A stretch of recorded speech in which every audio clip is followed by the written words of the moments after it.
नमस्कार दोस्तों, आपका स्वागत है माय नॉवल रूम में। यहाँ आपको मिलेगी फैंटेसी, मार्शल आर्ट्स, सिस्टम और ड्रैगन से भरी रोमांचक कहानियाँ। अगर आपको कहानियाँ पढ़ना और सुनना पसंद है तो अभी चैनल को सब्सक्राइब करें और बेल आइकन बेल दबाना मत भूलें ताकि हमारी हर नई कहानी सबसे पहले आप तक पहुँचे। तो चलिए दोस्तों, शुरू करते हैं हमारी आज की स्टोरी। वापस लेने के बाद लियुयान डेजर्ट में अब एक 6th लेयर टेरिटरी नहीं थी, केवल 4 परतें बची थीं। तो सख्ती से बोलते हुए हाई हेवन सैक्ट दूसरी परत में स्थित था। बाहरी परत थरी ब्लेजिंग फ्लेम रिंग्स से घिरी हुई थी, आंतरिक परत भी थरी ब्लेजिंग फ्लेम रिंग्स से घिरी हुई थी और आगे अंदर वह लॉफ्ट था जहां यंग इन्फ्लेमेशंस होती थी। फ्लेम बैरियर को पार करने के बाद अर्जुन ने परिचित सीनरी पर नजर डाली और थोड़ा एक्साइटेड महसूस किए बिना नहीं रह सका। हालांकि टोंगशुवान रेल्म उसकी मातृभूमि थी, अर्जुन शैडोड स्टार पर सबसे लंबे समय तक रहा था जब से वह स्टारफील्ड में आया था। हाई हेवन सैक्ट भी यहीं स्थित था, इसलिए उसे अभी भी इस जगह से फेमिलियरिटी की एक मजबूत भावना थी। आखिर ये वह सैक्ट था जिसे उसने खुद स्थापित किया था, वह जगह जहां उसका sect High Heaven Pavilion flourished था। इस तरह की पर्सनल क्रिएशन और समर्थन इरिप्लेसेबल था। 1 घंटे से भी कम समय में हाई हेवन सैक्ट पहाड़ों के बीच स्थित सभी की आंखों के सामने दिखाई दिया। सफेद जैद से बनी पर्वत सड़क स्पष्ट रूप से दिखाई दे रही थी। पर्वत सड़क के शीर्ष पर हाई हेवन सैक्ट शब्दों के साथ एक विशाल पट्टिका थी। निश्चित रूप से यह एक खूबसूरत जगह है। आदित्यनाथ स्टारशिप के अंदर खड़ा था और क्रिस्टल ग्लास के माध्यम से नीचे देखा। हाई हेवन सैक्ट के मुख्यालय के वर्तमान एनवायरनमेंट से बहुत संतुष्ट था। ये केवल आइसबर्ग की टिप है। अर्जुन एक मुस्कान के साथ साइड में खड़ा था और अपने ग्रैंड मास्टर को समझाया, अब हम जो देखते हैं उसे केवल हाई हेवन सैक्ट का एक हिस्सा माना जा सकता है। हाई हेवन सैक्ट 21 चोटियों, एक मुख्य चोटी और 72 सहायक चोटियों से बना है, जिनमें से प्रत्येक में एक अलग सीनरी है। लेकिन क्योंकि पहले बहुत कम लोग थे, हमने यहाँ सेटल डाउन करने के लिए चुना। मैंने भी उन चोटियों को पूरी तरह से एक्सप्लोर नहीं किया है, लेकिन एक बार जब हर कोई भविष्य में यहाँ सेटल डाउन हो जाएगा तो आप रहने के लिए एक चोटी ढूंढ सकते हैं। अच्छा, रुद्राचार्य ने भी रिलीव महसूस किया। पहले वे थोड़े चिंतित थे कि अर्जुन के पास थरी क्लैंस से लगभग 10,000 लोगों को सेटल डाउन करने के लिए कोई जगह नहीं होगी। आखिर थरी क्लैंस में काफी बड़ी संख्या में लोग थे, इसलिए अगर वे पूरी तरह से सेटल डाउन होना चाहते थे तो उन्हें एक बड़ी जगह की जरूरत होगी। लेकिन अब चारों ओर देखते हुए हर जगह लश हरियाली थी। टावरिंग चोटियों बादलों से ऊपर और नीचे उठ रही थीं और लूमिंग पवेलियंस थे। 21 चोटियों में से थरी क्लैंस के सभी मास्टर्स को सेटल डाउन करने के लिए पर्याप्त जगह थी और इसका एक बड़ा हिस्सा भी खाली बचा था। क्या हम भविष्य में यहाँ रहेंगे? वज्रनाग ग्रेट सीनियर ने एक फ्लश चेहरे के साथ नीचे देखा। ये जगह टोंगशुवान रेल्म पर 20 सी जंगल की तुलना में सैकड़ों गुना बेहतर थी। न केवल विश्व ऊर्जा बेहद समृद्ध थी, बल्कि सीनरी भी शानदार थी। अगर मॉन्स्टर रेस यहाँ कल्टिवेशन और लाइव कर सकती थी तो उनकी फ्यूचर उपलब्धियां निश्चित रूप से बहुत कम नहीं होंगी। एक मुख्यालय, एक फाउंडेशन था। थंडर ड्रैगन एक मॉन्स्टर रेस ग्रेट सीनियर के रूप में एक दौड़ के लिए फाउंडेशन के महत्व से अच्छी तरह वाकिफ था। अर्जुन, मेरे डेमन रेस का तुम पर एहसान है। भविष्य में अगर तुम्हें कुछ भी चाहिए तो बस शब्द कहो और मेरा डेमन रेस हेजिटेट नहीं करेगा, चंद्रनेत्र ने गर्व से कहा। चंद्रनेत्र अपने दिल के बॉटम से बोला, जिसका अर्थ था कि वह हाई हेवन सैक्ट में शामिल होना चाहता था। अर्जुन ने सिर हिलाया। मॉन्स्टर रेस डेमन रेस कुछ ऐसा था जिसे अर्जुन ने टोंगशुवान रेल्म को छोड़ने पर बाहर लाने की पहल की थी। सख्ती से बोलते हुए थंडर ड्रैगन और चंद्रनेत्र ने अर्जुन का एक एहसान किया था, लेकिन प्राचीन डेमन क्लैन के चंद्रकला और कल्पिता ने ऐसा नहीं सोचा था। अर्जुन उनके मास्टर थे। उन्होंने अपने जीवन के बाकी हिस्सों के लिए अर्जुन का पालन करने की कसम खाई थी और वे केवल इस पर गर्व महसूस करेंगे। थरी क्लैंस के मास्टर्स को शौक और जॉय में डूबने के लिए छोड़कर अर्जुन ने स्टारशिप को नीचे विशाल वर्ग की ओर उतरने के लिए कमांड किया, जबकि साथ ही साथ ये देखने के लिए कि हाई हेवन सैक्ट कैसा चल रहा था, अपने दिव्य सेंस के साथ इसे स्वीपिंग किया। लेकिन एक पल बाद वह थोड़ा फ्राउन किए बिना नहीं रह सका। उसने पाया कि इस क्षण हाई हेवन सैक्ट में लगभग 1000 लोग इकट्ठा हुए थे। हालांकि इनमें से किसी भी व्यक्ति के पास एक ऑरा नहीं था जिससे वह फेमिलियर था। हिमांशी, मोहिका, चनेश्वर, आनंद, रुचिका और अन्य सभी गायब हो गए थे। यहाँ तक कि स्टार एम्परर माउंटेन के सामने सरेंडर्ड हुए मास्टर्स की ऑर्डर्स भी गायब हो गई थीं। स्टारशिप इतना ऑब्वियस टारगेट था, लेकिन हाई हेवन सेक्ट से कोई भी इसका स्वागत करने के लिए बाहर नहीं आया। इसके बजाय वर्ग के पास के लॉफ्ट से अनगिनत अनफेमिलियर डिवाइन सेंसर्स बाहर फैल गए और लगातार क्षेत्र को स्कैन किया। इस खोज के कारण अर्जुन का चेहरा डूब गया और उसका एक्सप्रेशन अगली हो गया। कुछ नोटिसिंग आदित्यनाथ झुक गया और फुसफुसाया, अर्जुन क्या कुछ गलत है? अर्जुन ने धीरे से स्नेह किया, कुछ वास्तव में गलत है। ग्रैंड मास्टर, आप थोड़ी देर के लिए स्टारशिप के अंदर प्रतीक्षा करें, मैं जाकर एक नज़र डालूंगा। अच्छा, आदित्यनाथ ने जवाब दिया। अर्जुन ने अपना हाथ हिलाया, स्टारशिप का हैच खोला और शौर्यानंद यादव को बाहर निकाला। अधेश, रूपा और शौर्यानंद यादव स्टारशिप से बाहर निकले। शौर्यानंद यादव और अन्य लोगों ने स्पष्ट रूप से समस्या पर भी ध्यान दिया और एक दूसरे के साथ एक नज़र का आदान प्रदान करने के बाद उनमें से कोई भी नहीं समझ पाया कि क्या हो रहा था।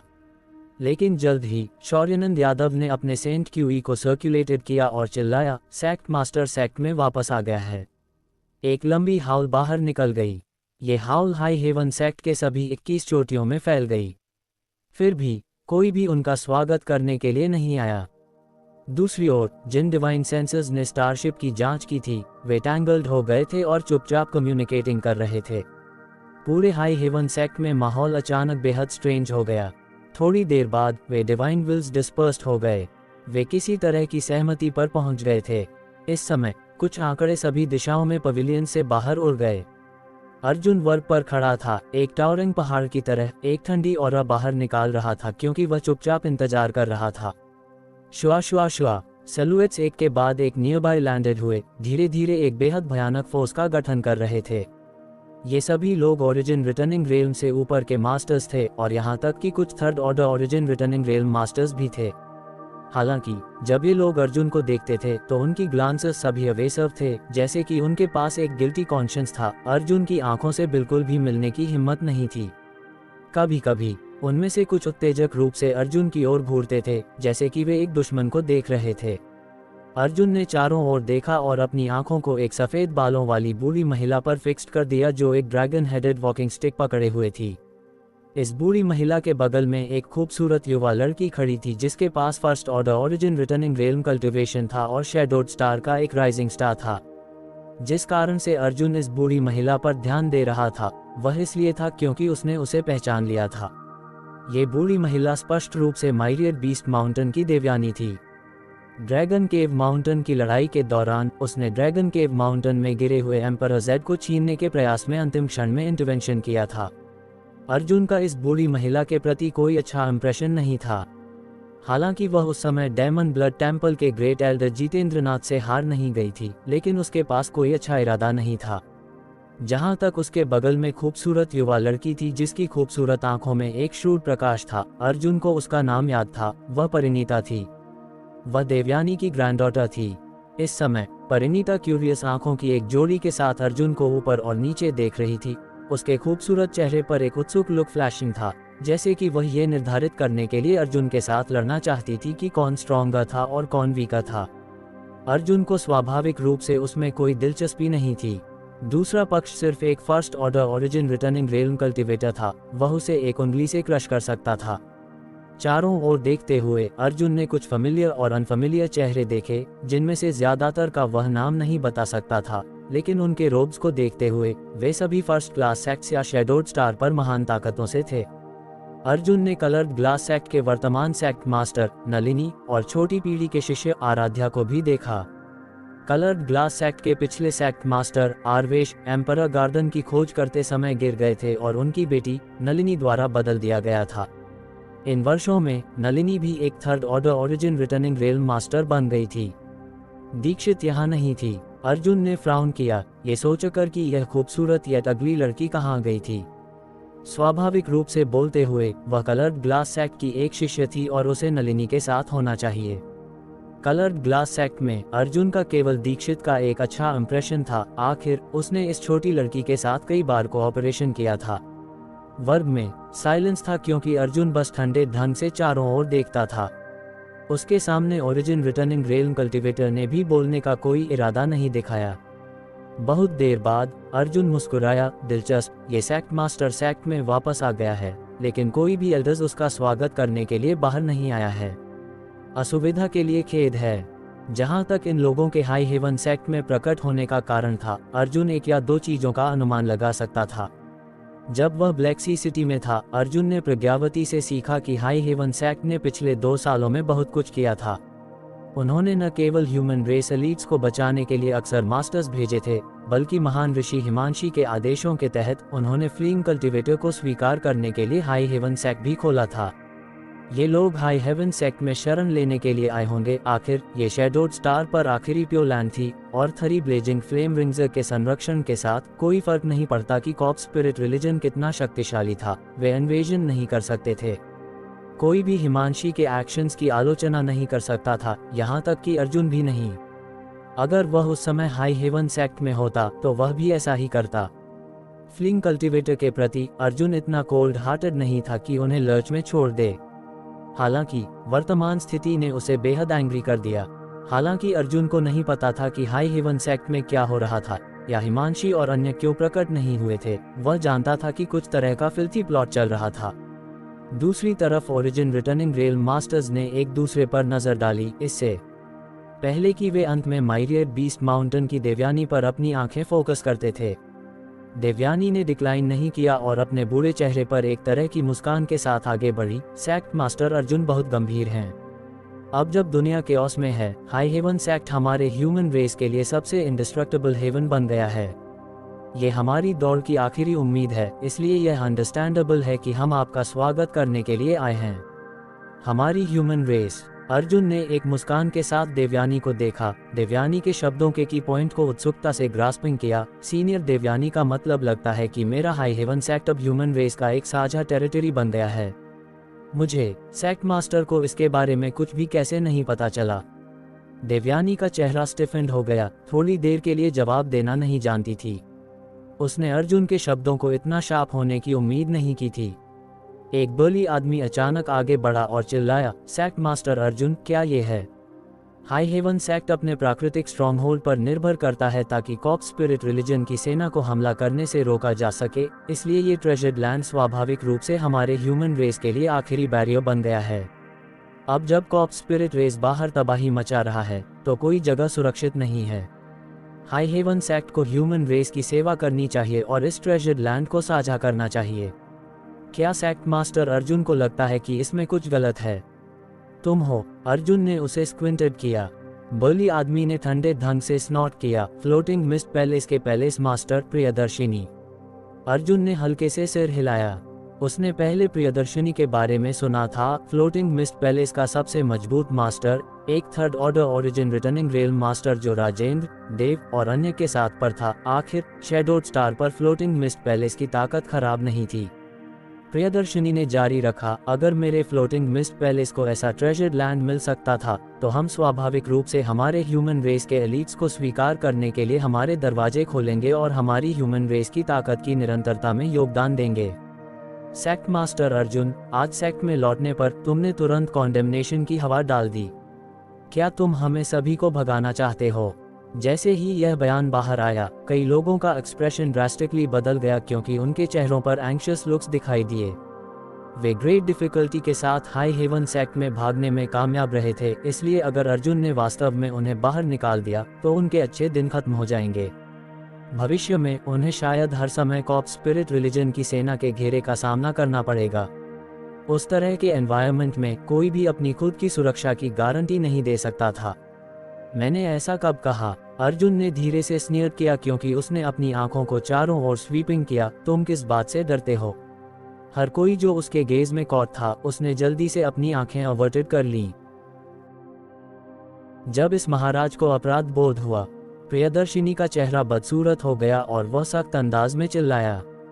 अचानक एक ठहाका गूंजा। देवयानी के बगल में खड़ी परिणीता, जो बहुत आकर्षक और सुंदर थी, उसने अर्जुन के सामने झुककर अपने सुंदर नेत्रों को खोलते हुए कहा, छोटे भाई, मैं बहन परिणीता हूँ। भाई अर्जुन, कृपया अधीर न हो। आप बहुत समय से हाई हेवन सेक्ट वापस नहीं आए हैं और यहाँ की स्थिति के बारे में ज्यादा नहीं जानते, इसलिए शायद कुछ गलतफहमी हुई है। अब जब Cop Spirit Religion Shadowed Star पर तबाही मचा रहा है, तो हम सब हाई हेवन सेक्ट में शरण लेने आए हैं। भाई अर्जुन, आप हाई हेवन सेक्ट के सेक्ट मास्टर हैं, कृपया पहले पूरी स्थिति पर विचार करें। अगर मुमकिन हो तो हम क्यों न बैठकर बात करें। देवयानी ने धीरे से सिर हिलाया, साफ तौर पर महसूस कर रही थी कि उसकी पोती की बातें बहुत सही थीं। यहाँ तक कि प्रियदर्शिनी भी, जिसने क्षण भर के लिए अपना आपा खो दिया था, थोड़ा शांत हो गया। तुम खुद को क्या समझती हो? तुम किसकी छोटी बहन हो? इस सेक्ट मास्टर का कृपा पात्र बनने की कोशिश मत करो। अर्जुन ने उस पर उदासीनता से नजर डाली, उसे बिल्कुल भी महत्व नहीं दिया। देवयानी का चेहरा गुस्से से भर गया। परिणीता के सुंदर चेहरे पर भी गुस्सा था और वह दांत पीसकर मुट्ठी भींच रही थी। माइरियड बीस्ट माउंटेन, जहां से वह आई थी, कमजोर नहीं थी और वह देवयानी की पोती थी, तो उसकी क्षमता भी काफी अच्छी थी। भले ही वह ध्रुव और दूसरों जितनी प्रसिद्ध नहीं थी, लेकिन वह अभी भी शैडोड स्टार के सबसे बेहतरीन उभरते सितारों में से एक थी। उसके सुंदर चेहरे और तेज दिमाग के साथ वह हमेशा से ही माइरियड बीस्ट माउंटेन के युवा पुरुषों द्वारा पीछा किए जाने का लक्ष्य रही थी और उसे देवी माना जाता था। भले ही अन्य महान शक्तियों के युवा पुरुष उसे देखते, वे निश्चित रूप से उसका पीछा करते। वह उन लोगों को देख चुकी थी जो उसकी सुंदरता से मंत्रमुग्ध हो गए थे। इस तरह उसने कभी पुरुषों को अपनी आंखों में नहीं रखा था और महसूस करती थी कि इस दुनिया के सभी पुरुष बेवकूफ हैं जिन्हें उसके द्वारा नियंत्रित किया जा सकता है। हालांकि अर्जुन की प्रतिक्रिया ने उसे शर्म से गुस्सा दिलाया। बचपन से उसे कभी इस तरह अपमानित नहीं किया गया था। ऐसा लग रहा था जैसे उसने सार्वजनिक रूप से किसी के ठंडे कूल्हों से चिपकने की पहल की हो, जिससे उसके लिए पीछे हटना असंभव हो गया था। जैसे ही वह पलटवार करने के लिए अपना मुंह खोलने वाली थी, अर्जुन ने उस पर और ध्यान नहीं दिया। अर्जुन के लिए वह बस एक महत्वहीन प्यादा थी। इसने परिणीता को और भी ज्यादा क्रोधित कर दिया। उसकी सुंदर आंखें घृणा और क्रोध से भरी थीं, क्योंकि वह अर्जुन को गुस्से से घूर रही थी, जैसे कि वह उसके मांस का एक निवाला खा जाना चाहती हो। मैं तुम्हें एक कप चाय बनाने में लगने वाला समय देता हूँ। किसी को बाहर भेजकर मुझे स्थिति साफ साफ समझाओ। अगर इस सेक्ट मास्टर को अभी भी स्थिति समझ नहीं आती है, तो तुम सब हाई हेवन सेक्ट से भाग जाओगे। अर्जुन की आंखें एक बाज की तरह चारों ओर घूमी और वह ठंडक से चिल्लाया। दर्शक दल में हंगामा मच गया। जो लोग अर्जुन की आंखों से बच रहे थे और सीधे अर्जुन को देखने की हिम्मत नहीं कर रहे थे, वे गुस्से में आ गए और अर्जुन को घूरने लगे। जहां तक उन विशेषज्ञों की बात है जो शुरू से ही अर्जुन के प्रति शत्रुतापूर्ण थे, वे सभी चौंक गए थे। इस पल उसकी आंखों में हत्यारा इरादा साफ था। अर्जुन हंसा। उसका शरीर एक भाले की तरह सीधा खड़ा था, जो विभिन्न जटिल नजरों और भावनाओं का सामना कर रहा था। ऐसा लग रहा था जैसे वह एक हिंसक भंवर में था और वह अप्रभावित रहा। क्या मजाक है? वह समुद्रपाल, एक स्टार मास्टर, जैसे दूसरे ऑर्डर ओरिजिन रिटर्निंग रेलन के साथ भी लड़ चुका था, तो अर्जुन इन लोगों से कैसे डर सकता था? हालांकि उसके सामने के सभी लोग ओरिजिन रिटर्निंग रेलन के मास्टर थे। उनमें से कई थे, लेकिन अगर अर्जुन सच में उन्हें मारना चाहता था, तो उनमें से कोई भी हाई हेवन सेक्ट से बच नहीं पाता। उनकी आंखों में घातक नजरें एक अंधी औरत द्वारा एक अंधे आदमी पर नखरे दिखाने से अलग नहीं थीं। अंतिम चेतावनी देने के बाद अर्जुन ने इन लोगों पर और ध्यान नहीं दिया और इसके बजाय अपनी डिवाइन सेंस को फैलाया, हाई हेवन सेक्ट के लोगों को खोजने की कोशिश की। हालांकि थोड़ी देर खोजने के बाद उसे 84 शिखरों से कोई सुराग नहीं मिला। हाई हेवन सेक्ट के सभी लोग गायब हो गए थे। इस खोज ने अर्जुन का चेहरा और भी बदसूरत बना दिया। अभी का वह स्पष्ट रूप से अनुमान लगा सकता था कि हाई हेवन सेक्ट के साथ क्या हुआ था। एक संभावना ये थी कि इन लोगों ने सभी को मार दिया था, यही वजह थी कि वह उन्हें नहीं ढूंढ पा रहा था। दूसरी संभावना ये थी कि वे सभी 84 शिखरों से निकल गए थे। जहां तक वे कहां गए थे, अर्जुन लगभग अनुमान लगा सकता था। पूर्व की संभावना कम थी। हालांकि हाई हेवन सेक्ट में शुरुआत में ज्यादा लोग नहीं थे। उनकी ताकत मिली जुली थी, लेकिन स्टार एम्परर सेक्ट के लोगों को वश में करने के बाद भले ही हाई हेवन सेक्ट में ज्यादा लोग नहीं थे, वे नर्म लोबान नहीं थे जिन्हें आसानी से कुचला जा सके। उसके सामने के लोगों के साथ हिमांशी और अन्य लोगों को मारना कुछ हद तक अवास्तविक था। तो सिर्फ दूसरी संभावना बची थी। हिमांशी ने हाई हेवन सेक्ट को बहती हुई ज्वाला के रेत के मैदान के सबसे गहरे हिस्से में खाली कर दिया होगा। वह जगह थी जहां अनाहिता शीत निद्रा में थी और थरी ब्लेजिंग फ्लेम रिंग्स द्वारा संरक्षित थी, जिससे किसी के लिए भी प्रवेश करना असंभव हो गया था। अर्जुन को नहीं पता था कि हिमांशी ने ऐसा क्यों चुना था, लेकिन उसकी अपनी मुश्किलें थीं। जैसे ही वह अपनी डिवाइन सेंस को छोड़ रहा था और इसके बारे में सोच रहा था, एक बूढ़ा आदमी अचानक आगे बढ़ा और सम्मानपूर्वक अपनी मुट्ठी बांधकर बोला, सेक्ट मास्टर अर्जुन, ये बूढ़ा मेडिसिन पिल सेक्ट का महान एल्डर सुधाकर है। सेक्ट मास्टर अर्जुन एक लंबी यात्रा के बाद अभी अभी लौटे हैं और उन्हें बहुत मेहनत करनी पड़ी होगी। क्यों ना आप पहले थोड़ा आराम करें, फिर हम इस मामले पर विस्तार से चर्चा करें। मेडिसिन पिल सेक्ट, ये सेक्ट शैडोड स्टार पर सबसे प्रसिद्ध शक्तियों में से एक था और इसका कारण सरल था, इस सेक्ट के शिष्य अल्केमी में कुशल थे। जैसे कैपिटल वर्ल्ड में मेडिसिन किंग की घाटी की स्थिति थी, मेडिसिन पिल सेक्ट की भी शैडोड स्टार पर एक विशेष स्थिति थी। मेडिसिन पिल सेक्ट में 5 एल्डर थे, जो सभी ओरिजिन ग्रेड लो रैंक अल्केमिस्ट थे। शैडोड स्टार पर ये बहुत कीमती प्रतिभाएं थीं। यहाँ तक कि हेवन बैटलिंग यूनियन और थंडर टाइफून सेक्ट को भी इन 5 का सम्मान करना पड़ता था, थोड़ी भी उपेक्षा दिखाने की हिम्मत नहीं करते थे। सुधाकर मेडिसिन पिल सेक्ट के महान एल्डर के रूप में शैडोड स्टार पर एक प्रसिद्ध हस्ती था, जो विभिन्न महान शक्तियों के सेक्ट मास्टर्स के बराबर था। स्वाभाविक रूप से वह खड़ा होने और बोलने के योग्य था। जब बूढ़ा आदमी बोला तो उसने अपनी सफेद दाढ़ी पर हाथ फेरा और अर्जुन को मुस्कान के साथ देखा, जैसे कि वह कह रहा हो, इस बूढ़े आदमी को थोड़ा सम्मान दो। अर्जुन ने बस उसे हल्के से देखा और फिर ठंडा होकर बोला, अभी भी आधी कप चाय बाकी है। अगर तुम इस सेक्ट मास्टर के साथ धैर्य के मामले में प्रतिस्पर्धा करना चाहते हो तो ये सेक्ट मास्टर तुम्हारे साथ रहने में खुश है, लेकिन आधी कप चाय के बाद क्या होता है, ये सेक्ट मास्टर गारंटी नहीं दे सकता। ऐसा कहने के बाद अर्जुन हंसा और उसके मुंह से सफेद दांत बाहर आए, जैसे कि एक खूंखार जानवर हो। सुधाकर का चेहरा बदल गया क्योंकि उसने गुस्से में चिल्लाया, क्या सेक्ट मास्टर अर्जुन थोड़ा ज्यादा अनुचित नहीं हो रहे हैं? हम यहाँ आपका स्वागत करने आए हैं, फिर भी सेक्ट मास्टर अर्जुन हमें कोई सम्मान नहीं दे रहे हैं और यहाँ तक कि ऐसे शब्द बोलने की हिम्मत कर रहे हैं जो मानव जाति के धार्मिकता की अवहेलना करते हैं। क्या आप आपदा को आमंत्रित करने से नहीं डरते? अर्जुन की आंखें ठंडी थीं क्योंकि वह एक तीखी तलवार की तरह सुधाकर को घूर रहा था। हालांकि यह बूढ़ा आदमी एक ओरिजिन ग्रेड अल्केमिस्ट था, उसकी शक्ति बहुत ज्यादा नहीं थी, केवल एक first order origin returning realm साधक था, इसलिए वह अर्जुन की नज़र को सहन नहीं कर पाया और उसे 2 कदम पीछे हटने के लिए मजबूर होना पड़ा। सौभाग्य से अर्जुन उसे मारना नहीं चाहता था, वरना सुधाकर गंभीर रूप से घायल हो गया होता।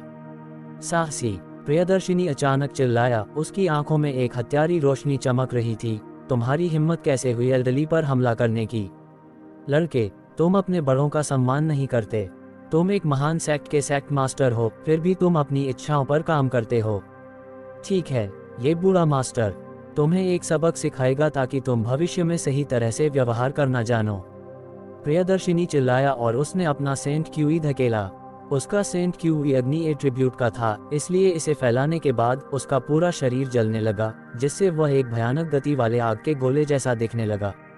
प्रियदर्शिनी ने बस अपना हाथ फैलाया और शून्य से एक विशाल जलता हुआ हथौड़ा बुलाया और उसे अर्जुन की ओर पटक दिया। अगर कोई अन्य ओरिजिन रिटर्निंग रेल्म मास्टर होता तो वे इस जलते हुए हथौड़े से आसानी से निपट नहीं पाते, लेकिन ये फ्लोटिंग मिस्ट पैलेस के पैलेस मास्टर का पूरी ताकत से किया गया प्रहार था।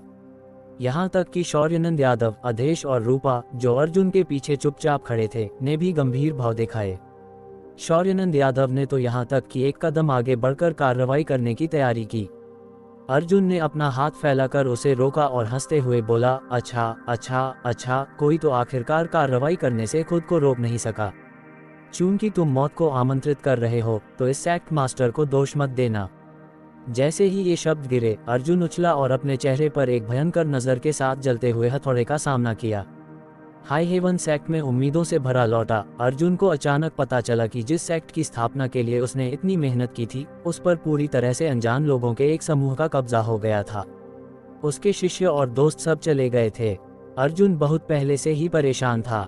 हालांकि इससे पहले कि वह ये पता लगा पाता कि यहाँ क्या हो रहा है, वह सिर्फ अपने गुस्से को दबा सकता था और इन लोगों से मौखिक रूप से संवाद कर सकता था।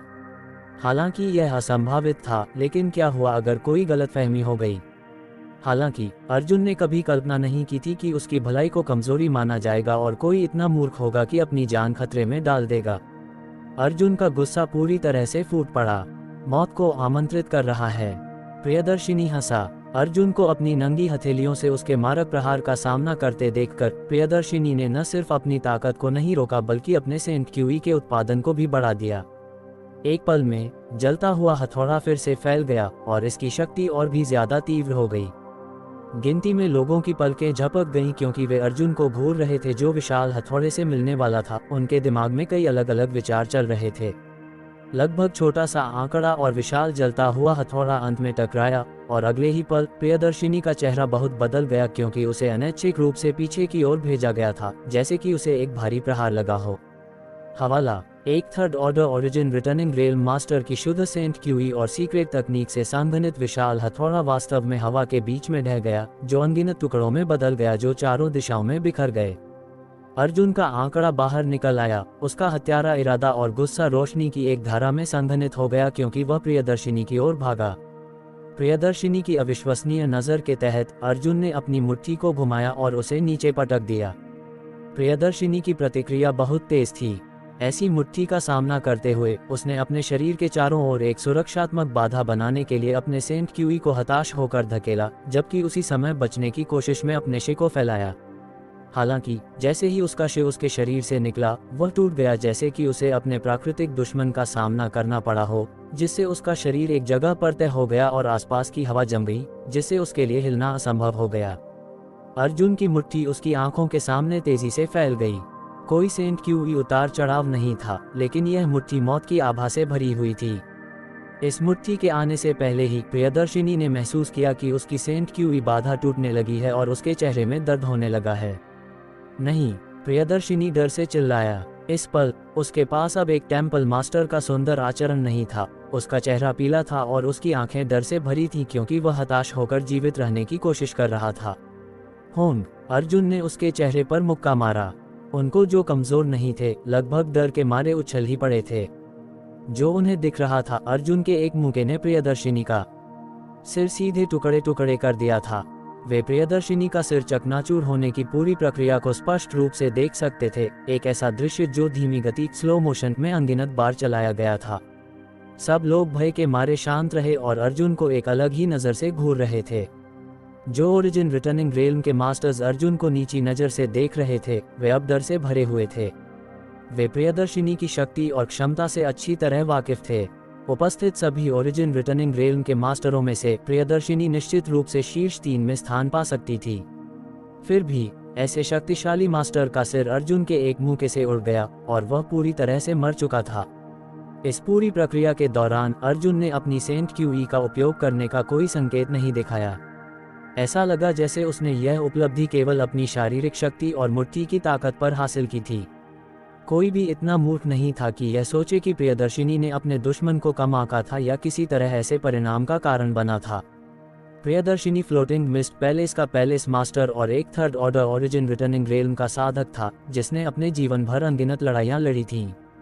अपने समृद्ध अनुभव के साथ वह अपने दुश्मन को कम कैसे आंक सकता था, और जिस तरह से उसने हमला किया था उससे साफ था कि उसने अपनी पूरी ताकत झोंक दी थी। लेकिन फिर भी वह एक ही वार में मारा गया। दूसरे शब्दों में, अर्जुन की शक्ति प्रियदर्शिनी से कहीं ज्यादा थी। यही वजह थी कि वह एक भी वार नहीं झेल पाया। प्रियदर्शिनी एक third order origin returning rail का साधक था, तो क्या अर्जुन एक ओरिजिन किंग था? ये सोचते ही हवा में सांसों की एक श्रृंखला गूंज उठी क्योंकि सभी ने महसूस किया कि उनके फेफड़े ठंडी हवा से भर गए थे। फ्लोटिंग मिस्ट पैलेस के हर किसी को मार डालो, अर्जुन ने गुस्से से चिल्लाया, हार मानने को तैयार नहीं। शौर्यानंद यादव, आदेश, रूपा और बाकी 2 लोग बहुत पहले से ही अपना गुस्सा दबा रहे थे, लेकिन अर्जुन ने कुछ नहीं कहा। वे केवल इंतजार कर सकते थे, इसलिए जब उन्होंने अर्जुन का आदेश सुना तो उन सभी ने एक गर्जना की, अपनी सेंट क्यूई और डोमेन को बढ़ाया और अपने सामने के 1 दर्जन या उससे ज्यादा लोगों की ओर तेजी से बढ़े। ये दर्जन लोग प्रियदर्शिनी के साथ आए थे और सभी ने फ्लोटिंग मिस्ट पैलेस के चोगे पहने हुए थे, जिससे उन्हें पहचानना आसान था। अर्जुन जाहिर तौर पर उन सभी को मारना चाहता था। वह पहाड़ से उतरते एक खूंखार बाघ या भेड़ों के झुंड में प्रवेश करते एक भेड़िए की तरह था। शौर्यानंद यादव और अन्य लोग फ्लोटिंग मिस्ट पैलेस के खेमे में घुस गए और 10 सांस से भी कम समय में फ्लोटिंग मिस्ट पैलेस के 1 दर्जन या ज्यादा ओरिजिन रिटर्निंग रेल मास्टरों को पूरी तरह से दबा दिया गया और उन्हें कोई प्रतिरोध का सामना नहीं करना पड़ा। कड़ाई से कहा जाए तो फ्लोटिंग मिस्ट पैलेस की ताकत बहुत कमजोर नहीं थी, मरे हुए प्रियदर्शिनी के अलावा, जो एक third order origin returning rail का साधक था। एक और third order origin returning realm का मास्टर, 3 सेकंड ऑर्डर और 7 या 8 फर्स्ट ऑर्डर भी थे। हालांकि वे अर्जुन के भयानक तरीकों से लंबे समय तक डरे हुए थे। शौर्यानंद यादव और अन्य शीर्ष पावरहाउस थे जो ब्लड प्रिजन ट्रायल में जीवित रहे थे, इसलिए वे इन तीनों के हमले का विरोध कैसे कर सकते थे। 10 सांस बाद मैदान लाशों से भरा था। हवा में खून की गंध भर गई थी। शौर्यानंद यादव और बाकी ने एक शब्द भी नहीं कहा। वे अर्जुन के पीछे लौट आए और शांति से वहीं खड़े रहे। पूरा दर्शक वर्ग खामोश था। हर कोई अपनी छाती में अपने दिल की धड़कन को सुन सकता था, क्योंकि वे अर्जुन, शौर्यानंद यादव और अन्य को देख रहे थे। ऐसा लग रहा था जैसे वे राक्षसों के एक समूह को देख रहे थे। उनकी आंखें आतंक और घबराहट से भरी थीं। तुम वास्तव में इतने क्रूर होने की हिम्मत कैसे करते हो? देवयानी का नाजुक शरीर कांप रहा था। उसने अर्जुन की ओर इशारा किया और एक अविश्वसनीय लहजे में कहा, ये मेरे शैडोइड स्टार के मानव जाति के अंतिम उच्च स्तर के लड़ाके हैं। यदि तुम उन्हें मार देते हो तो भविष्य में कॉर्प्स स्पिरिट रिलीजन की सेना के खिलाफ कौन लड़ेगा? क्या तुम मेरे शैडोइड स्टार के मानव जाति को खत्म करना चाहते हो? उसके भोले शब्दों को सुनकर अर्जुन ने ताना मारा, क्या ऐसा है? जब उनकी युद्ध क्षमता इतनी अधिक है तो वे लड़ने के लिए बाहर क्यों नहीं गए हैं? वे इसके बजाय मेरे हाई हेवन सेक्ट में क्यों छिपे हुए हैं? देवयानी एक पल के लिए हक्का बक्का रह गई और कुछ और कहना चाहती थी, लेकिन तभी ओल्ड वुमन देवयानी ने उसे अचानक घूर दिया। देवयानी आखिरकार होश में आ गई। अभी अभी उसे नहीं पता था कि उसके सिर की कौन सी नस गलत तरीके से जुड़ी हुई थी कि उसने अर्जुन के कामों की आलोचना की। अब जब ओल्ड वुमन देवयानी उसे घूर रही थी तो उसके नाजुक शरीर में ठंडी पसीना छूटने लगा, जिससे उसके कपड़े भीग गए। मेरा धैर्य सीमित है, अर्जुन ने फिर से दोहराया। सभी का रंग बदल गया क्योंकि वे सभी डर में अर्जुन को घूर रहे थे, लेकिन कोई नहीं बोला। अभी अभी अपनी संख्या पर भरोसा करते हुए उन्होंने अर्जुन को बहुत गंभीरता से नहीं लिया, ये सोचकर कि अर्जुन कितना भी गुस्सा क्यों न हो, वह मौके पर ही दुश्मनी नहीं करेगा और कम से कम उनके साथ बैठकर अच्छी तरह से बात करेगा। हालांकि अर्जुन के क्रूर साधनों और भयानक युद्ध शक्ति को देखने के बाद उन्हें एहसास हुआ कि वे गलत थे। ये युवा हाई हेवन सेक्ट मास्टर को उनसे बात करने की बिल्कुल भी जरूरत नहीं थी। वह अकेले ही उपस्थित सभी लोगों का वध कर सकता था। पूर्ण शक्ति के सामने सभी चालें और योजनाएं बेकार थीं। लंबे समय तक खामोशी के बाद ओल्ड वुमन देवयानी ने भारी आह भरी और कहा, हर पीढ़ी में हमेशा नई प्रतिभाएं होंगी, हम हार मानते हैं। सेक्ट मास्टर अर्जुन, कृपया हमें बताएं। अर्जुन ने ठंडे लहजे में कहा, मैं बस ये जानना चाहता हूं कि मेरे हाई हेवन सेक्ट के साथ क्या हो रहा है। ओल्ड वुमन देवयानी ने अपना सिर घुमाया और चारों ओर देखा, लेकिन जिस किसी ने भी उसकी आंखों से आंखें मिलाईं, उन्होंने तुरंत अपनी आंखें फेर लीं। जाहिर है कि वे अर्जुन से बात करने की हिम्मत नहीं कर रहे थे। ओल्ड वुमन देवयानी का चेहरा मुरझा गया क्योंकि उसने दुख में कहा, सेक्ट मास्टर अर्जुन, यह एक लंबी कहानी है, लेकिन हमें एक कोने में धकेल दिया गया था। ऐसा लगता है कि तुम अभी भी मेरे धैर्य की परीक्षा लेना चाहते हो। अर्जुन एक दुर्भावनापूर्ण मुस्कान के साथ मुस्कुराया क्योंकि उसने अपनी सेंट क्यूई को प्रसारित करना शुरू कर दिया। ओल्ड वुमन देवयानी का चेहरा बुरी तरह से बदल गया क्योंकि वह जल्दी से पीछे हट गई और एक लड़ने की मुद्रा में आ गई। मैं तुम्हें बताऊंगा कि हाई हेवन सेक्ट के साथ क्या हुआ। उसी क्षण एक आवाज पास से आई जो ऊर्जा से भरी हुई थी।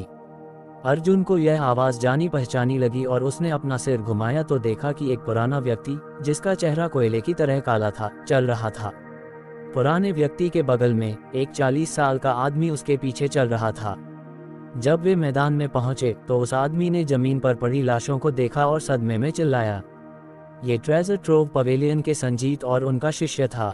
अर्जुन ने इस नीलामीकर्ता से पहले भी व्यवहार किया था, जिसे ओल्ड ब्लैकफेस के नाम से जाना जाता था, और जानता था कि उसका देव के साथ एक अच्छा रिश्ता था। इसलिए हालांकि वह अभी भी नाराज था, उसने अपने गुस्से को दबा दिया और सिर हिलाया। तो ये सीनियर संजीत हैं। सेक्ट मास्टर अर्जुन बहुत विनम्र हैं। ये संजीत आपको बताएगा कि यहाँ क्या हुआ। ओल्ड ब्लैक संजीत ने अपनी मुट्ठियां जोड़ी और जल्दी से अर्जुन को वह सब कुछ समझाया जो वह जानता था। अर्जुन ने ध्यान से सुना। 2 साल पहले कॉर्प्स स्पिरिट रिलीजन कहीं से भी दिखाई दिया था और इसका प्रभाव एक लुढ़कते स्नोबॉल की तरह तेजी से बढ़ रहा था। कई संप्रदायों और कुलों का सफाया कर दिया गया था और उन्हें उखाड़ दिया गया था, और प्रतिष्ठित संप्रदाय कॉर्प्स स्पिरिट रिलीजन के मुख्य लक्ष्य थे। इस तरह की एक शक्तिशाली शक्ति और संख्याओं के सामने शैडोइड स्टार पर कोई भी महान शक्ति विरोध नहीं कर सकती थी। Shadow moon hall, floating mist hall, coloured glass sect, clear sky sect, myriad beast mountain, medicine pill sect, ये सभी एक के बाद एक नष्ट हो गए, जिसके परिणामस्वरूप अनगिनत लोग मारे गए। हाई हेवन सेक्ट के विशेष भौगोलिक स्थान के कारण कॉर्प्स स्पिरिट रिलीजन इसके लिए कुछ नहीं कर सकता था। जब अर्जुन दूर था तो हिमांशी ने हाई हेवन सेक्ट का प्रभार संभाला और शैडोइड स्टार की स्थिति को नज़रअंदाज नहीं किया। न्याय के कारण उसने इन संप्रदायों को बचाने के लिए सेक्ट से मास्टरों को अक्सर भेजा। खुद हिमांशी ने व्यक्तिगत रूप से कार्रवाई की। हालांकि हाई हेवन सेक्ट कमजोर नहीं था। कॉर्प्स स्पिरिट रिलीजन जैसे एक दैत्य के सामने इस तरह का समर्थन जलती हुई गाड़ी पर पानी के एक कप की तरह था। इसने न केवल हाई हेवन सेक्ट को बहुत सी ताकत खोने का कारण बनाया, बल्कि यह स्थिति को बचाने में भी विफल रहा। अंत में हाई हेवन सेक्ट को अपने द्वार खोलने और भाग रहे साधकों को स्वीकार करने के लिए मजबूर होना पड़ा। अर्जुन ने जिन हजारों लोगों को महसूस किया था, वे इसी कारण से हाई हेवन सेक्ट में आए थे। हाई हेवन सेक्ट में प्रवेश करने के बाद इन लोगों ने महसूस किया जैसे वे अचानक नरक से स्वर्ग में आ गए थे, एक ऐसा स्टार्क कंट्रास्ट जिसने सभी को खुश कर दिया था। बाहर उन्हें कॉर्प्स स्पिरिट रिलीजन द्वारा लगातार शिकार होने की चिंता करनी पड़ती थी, शांति से अपने घावों को ठीक करने में भी असमर्थ थे। लेकिन हाई हेवन सेक्ट के अंदर थरी ब्लेजिंग फ्लेम रिंग्स की सुरक्षा के साथ उन्हें अब ऐसी चीजों की चिंता करने की जरूरत नहीं थी। वे यहाँ आराम से और सुरक्षित रूप से रह सकते थे और भले ही बाहरी दुनिया ढह जाती, यह उन्हें थोड़ी भी प्रभावित नहीं करेगी। इससे भी ज्यादा हाई हेवन सेक्ट के अंदर की वर्ल्ड एनर्जी पूरे शैडोइड स्टार पर सबसे समृद्ध थी। यहाँ तक कि स्टार एम्परर माउंटेन भी हाई हेवन सेक्ट के सबसे कमजोर शिखर से मुकाबला नहीं कर सकता था। उन सभी को इस जगह से बहुत प्यार हो गया। इससे पहले किसी को भी लियुयान डेजर्ट के अंदर की स्थिति का पता नहीं था, लेकिन जब हिमांशी ने उन्हें शरणार्थियों के रूप में स्वीकार किया तो उन्होंने पाया कि यह जगह बस एक समृद्ध खजाना था। ऐसा खजाना कौन नहीं चाहेगा। हर सेक्ट का साधक हाई हेवन सेक्ट से ईर्ष्या करता था। अगर बस यही होता तो ये ठीक होता, क्योंकि उनमें से कोई भी हाई हेवन सेक्ट के खिलाफ मुड़कर इतना मूर्ख नहीं था जितना कि उन्हें स्वीकार किया गया था। लेकिन बाद में जब हिमांशी ने उन्हें अन्य ताकतों को बचाने के लिए अपने साथ जाने के लिए कहा तो स्थिति बदल गई। वे यहाँ बड़ी कठिनाई के साथ आए थे और अपने जीवन को बचाने में कामयाब रहे थे, तो वे फिर से बाहर जाने और डर में रहने के लिए कैसे तैयार हो सकते थे। जैसे किसी भी सेक्ट ने सहयोग नहीं किया। इसके बजाय वे चिंतित थे कि उनके रवैये और प्रथाओं से हिमांशी गुस्सा हो जाएगी, कहीं उन्हें बाहर न निकाल दिया जाए। नतीजतन कई साजिशों के बाद उन्होंने पहल की और हाई हेवन सेक्ट के अंदर कहर बरपाना शुरू कर दिया। चूंकि हाई हेवन सेक्ट ने स्टार एम्परर माउंटेन के मास्टरों को स्वीकार किया था, इसलिए इसकी ताकत निश्चित रूप से कमजोर नहीं थी। लेकिन पिछले 2 वर्षों में इसके कई मास्टर बाहर लड़ाई में मर गए थे और जो लोग जीवित वापस आए थे वे लगभग सभी घायल थे। तो ये शैडोइड स्टार के शीर्ष सेक्टों की संयुक्त ताकतों का मुकाबला कैसे कर सकता था। हिमांशी केवल हाई हेवन सेक्ट के लोगों को लड़ने और लियुयान डेजर्ट के सबसे गहरे हिस्से में पीछे हटने के लिए प्रेरित कर सकती थी। ये 2 महीने पहले हुआ था। हिमांशी और अन्य के पीछे हटने के साथ इन लोगों ने स्वाभाविक रूप से हाई हेवन सेक्ट के मुख्यालय पर कब्जा कर लिया। हालांकि वे भी चिंतित थे कि हिमांशी अपने घावों के ठीक होने के बाद पलटवार करेगी। वे कॉर्प्स स्पिरिट रिलीजन से ज्यादा डरते थे, जो लियुयान डेजर्ट के बाहर इकट्ठी हो गई थी। अगर वे यहाँ रुकते हैं तो कम से कम वे जीवित रह सकते हैं, लेकिन अगर वे हाई हेवन सेक्ट छोड़ देते हैं तो केवल मौत उनका इंतजार कर रही थी। इसलिए भले ही वे असहज महसूस कर रहे थे, उन्होंने हर एक ने एक अच्छी जगह पर कब्जा कर लिया और हाई हेवन सेक्ट के मुख्यालय में रहे। यही हुआ था। ओल्ड ब्लैकफेस संजीत के बोलने के बाद वह चुप हो गए। दूसरी ओर उनके शिष्य ऋत्विका दास, जिन्हें लिटिल ब्लैकफेस के नाम से जाना जाता था, ने अपना मुंह खोला और तर्क दिया, मेरे ट्रेजर ट्रोव पवेलियन ने इस मामले में भाग नहीं लिया और कुछ अन्य महान ताकतें भी थीं जिन्होंने भाग नहीं लिया। अर्जुन ने उस पर एक नजर डाली और ताना मारा, भले ही तुमने भाग नहीं लिया, तुमने इसे रोका भी नहीं, है ना। ऋत्विका दास का चेहरा पीला पड़ गया क्योंकि वह हकलाया, हमने ग्रेट एल्डर हिमांशी को सूचना दी थी। तो क्या इस सेक्ट मास्टर को तुम्हारा धन्यवाद करना चाहिए। अर्जुन ने उसे उदासीनता से देखा। अर्जुन द्वारा इस तरह उपहास किए जाने पर ऋत्विका दास ने अपना बचाव करने के लिए अपना मुंह खोला, लेकिन संजीत ने उसे रोकने के लिए अपना हाथ उठाया। कुछ भी कहने की जरूरत नहीं है, यह मामला हमारी गलती है। सेक्ट मास्टर अर्जुन निश्चिंत रह सकते हैं, ये पुराना मास्टर ट्रेजर ट्रोव पवेलियन के लोगों को हाई हेवन सेक्ट से दूर ले जाएगा। अर्जुन ने उसे एक गहरी नज़र दी लेकिन कुछ नहीं कहा, बस अपना सिर घुमाया और ओल्ड वुमन देवयानी और अन्य को देखा और हंसते हुए कहा, अच्छा अच्छा अच्छा, ग्रेट एल्डर हिमांशी परोपकारी और न्यायप्रिय है। लेकिन अंत में उसने कृतघ्न भेड़ियों के एक समूह को बचाया। बहुत अच्छा। दूसरी ओर के ओरिजिन रिटर्निंग रेल्म साधकों के चेहरे पर सभी को दोषी और शर्मिंदा भाव दिखे। इस मामले की बात करें तो यह वास्तव में थोड़ा शर्मनाक था। उपस्थित लोग विभिन्न प्रमुख शक्तियों के उच्च स्तरों के थे। हालांकि उनमें से ज्यादातर लोमड़ियों की तरह चालाक और भेड़ियों की तरह क्रूर थे, लेकिन ऐसा करना वास्तव में उन्हें शर्मिंदा महसूस कराता था। जैसे अर्जुन के तिरस्कार के सामने उनमें से कोई भी खंडन नहीं कर सका। वे अर्जुन के गुस्से को भड़काने और उसे एक वध में भड़काने से भी ज्यादा डरते थे, इसलिए उनमें से किसी ने भी कुछ कहने की हिम्मत नहीं की। ओल्ड ब्लैकफेस संजीत एक तरफ खड़ा था, अर्जुन के घने हत्या के इरादे को महसूस कर रहा था। उसका भाव अत्यंत गंभीर हो रहा था। वह कुछ कहना चाहता था लेकिन कई बार हिचकिचाया और अंततः एक गहरी आह भरकर चुप रहा। नेता कौन है? अर्जुन ने चिल्लाया, अपनी आंखों को बिजली की तरह भीड़ पर घुमाते हुए। इस भयानक आभा को महसूस करते हुए सभी ने अनजाने में कुछ कदम पीछे हटाए और अगले ही पल ज्यादातर लोगों की आंखें माइरियड बीस्ट माउंटेन की ओल्ड वुमन देवयानी पर केंद्रित हो गईं। ओल्ड वुमन देवयानी का रंग बुरी तरह से बदल गया क्योंकि उसने डर के साथ अर्जुन की ओर एक झलक फेंकी। अर्जुन मुस्कुराया। ओल्ड वुमन देवयानी अब अपनी जगह पर रहने की हिम्मत नहीं कर रही थी और एक जोरदार गर्जना के साथ उसके सूखे हुए शरीर से अचानक एक शक्तिशाली आभा फूट पड़ी क्योंकि वह प्रकाश की एक धारा में बदल गई। वह बाहर निकली। जाना चाहती हो? पहले अपनी जान पीछे छोड़ दो, अर्जुन ने ठंडे लहजे में चिल्लाया क्योंकि उसने अपना हाथ फैलाया और ओल्ड वुमन देवयानी की ओर झपटा। ओल्ड वुमन देवयानी, जो 1000 मीटर दूर थी, अचानक महसूस किया कि उसके चारों ओर की जगह सख्त हो गई है क्योंकि उसके चारों ओर एक दिखाई देने वाली वॉइड क्रैक बन गई थी जो उसे बीच में लपेट रही थी और सबसे तेज ब्लेड की तरह उसकी ओर कट रही थी। सेक्ट मास्टर अर्जुन, अगर आपके पास कुछ कहने के लिए है तो ये बूढ़ी महिला हार मानती है। ये बूढ़ी महिला आपको मुआवजा देने के लिए तैयार है, ओल्ड वुमन देवयानी ने जोर से चिल्लाया, लेकिन उसमें इस अजीब तरीके का विरोध करने का साहस नहीं था और केवल इन वॉइड क्रैक्स की खींचने वाली ताकत का विरोध करने के लिए अपनी सेंट क्यूई को प्रसारित कर सकती थी। बहुत देर हो चुकी है। अर्जुन गतिहीन रहा। उसकी स्पेस फोर्स फिर से फूट रही थी। शून्य में स्थानिक दरारें एक साथ गूंज रही थीं। ऐसा लग रहा था जैसे वे वास्तव में तलवारों में बदल गए थे जो ओल्ड वुमन देवयानी के शरीर से होकर काट रहे थे।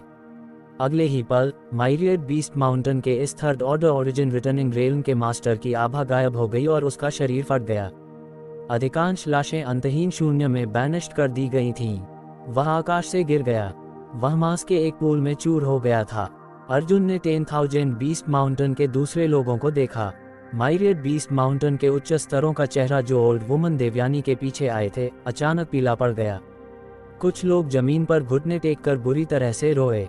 कुछ लोगों ने दया की भीख मांगी, जबकि अन्य ओल्ड वुमन देवयानी की तरह एक तुरंत फैसला लिया और भागने की कोशिश की, जबकि अन्य जानते थे कि वे भाग नहीं सकते थे और बस राख जैसे चेहरे के साथ वहीं खड़े रहे, अपनी सेंट क्यूई को प्रसारित करते हुए किसी भी समय वापस लड़ने के लिए तैयार थे।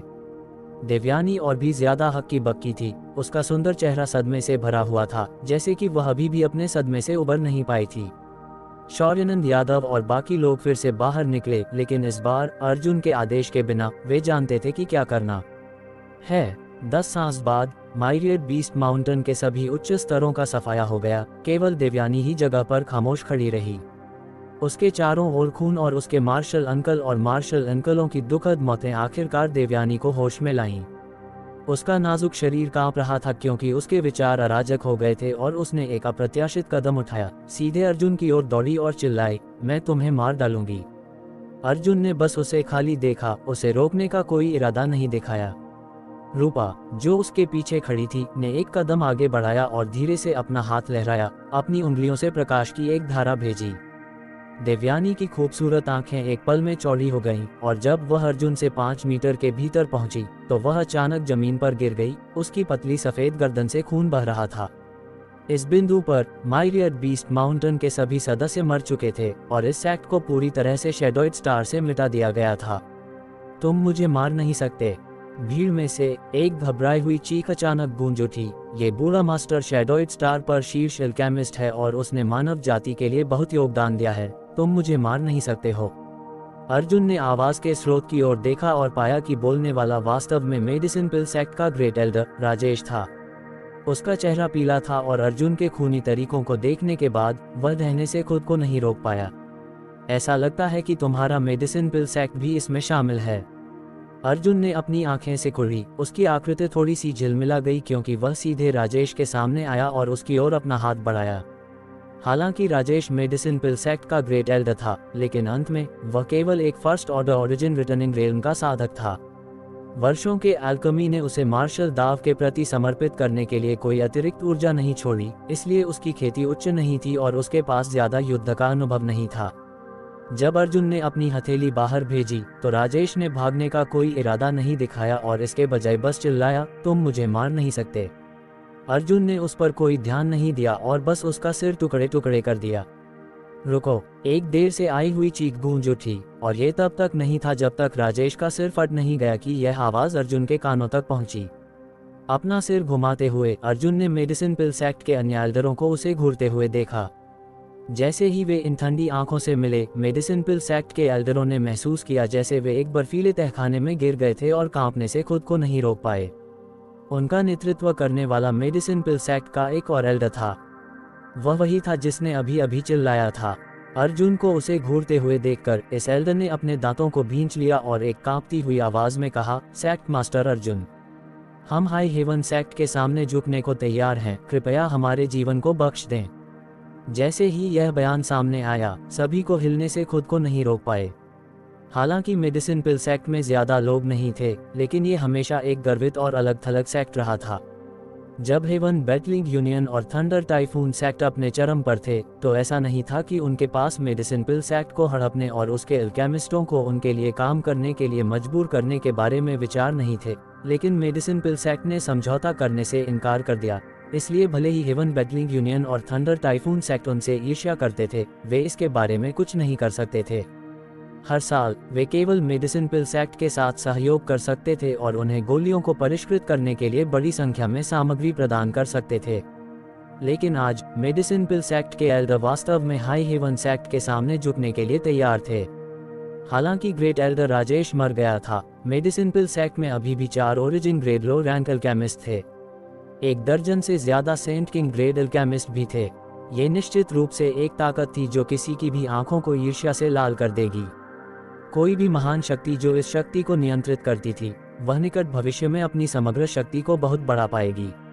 हालांकि मैदान में माहौल और अर्जुन के पिछले तरीके डरा देने वाले थे। जब मेडिसिन पिल सेक्ट के इस एल्डर ने ये कहा, तो सभी को अर्जुन को कुछ ईर्ष्या के साथ देखने से खुद को नहीं रोक पाए। हम झुकने के लिए तैयार हैं, कृपया हमारे जीवन को बख्श दें, सेक्ट मास्टर अर्जुन। अन्य एल्डरों ने देखा कि स्थिति निराशाजनक थी, तो वे कैसे कठिन व्यवहार करने की हिम्मत कर सकते थे। एक के बाद एक उन्होंने अपने पहले के गर्वित सिरों को झुका दिया और अपनी अधीनता व्यक्त की। शौर्यानंद यादव और बाकी ने अपनी बाहें उठाई क्योंकि उन्होंने अर्जुन को थोड़े उत्साहित भावों के साथ घूरते हुए देखा। जाहिर तौर पर वे चाहते थे कि वह मेडिसिन पिल सेक्ट के अनुरोध से सहमत हो जाए। अर्जुन ने शरारती तरीके से मुस्कुराया, मैंने राजेश को मार डाला, क्या तुम मुझसे नफरत नहीं करते? मेडिसिन पिल सेक्ट के लोगों के चेहरे थोड़े बदल गए। एल्डर जो अभी अभी बोला था उसने कहा, एक बढ़िया पक्षी घोंसला बनाने के लिए एक पेड़ चुनता है, हमने बस सबसे अच्छा विकल्प बनाया।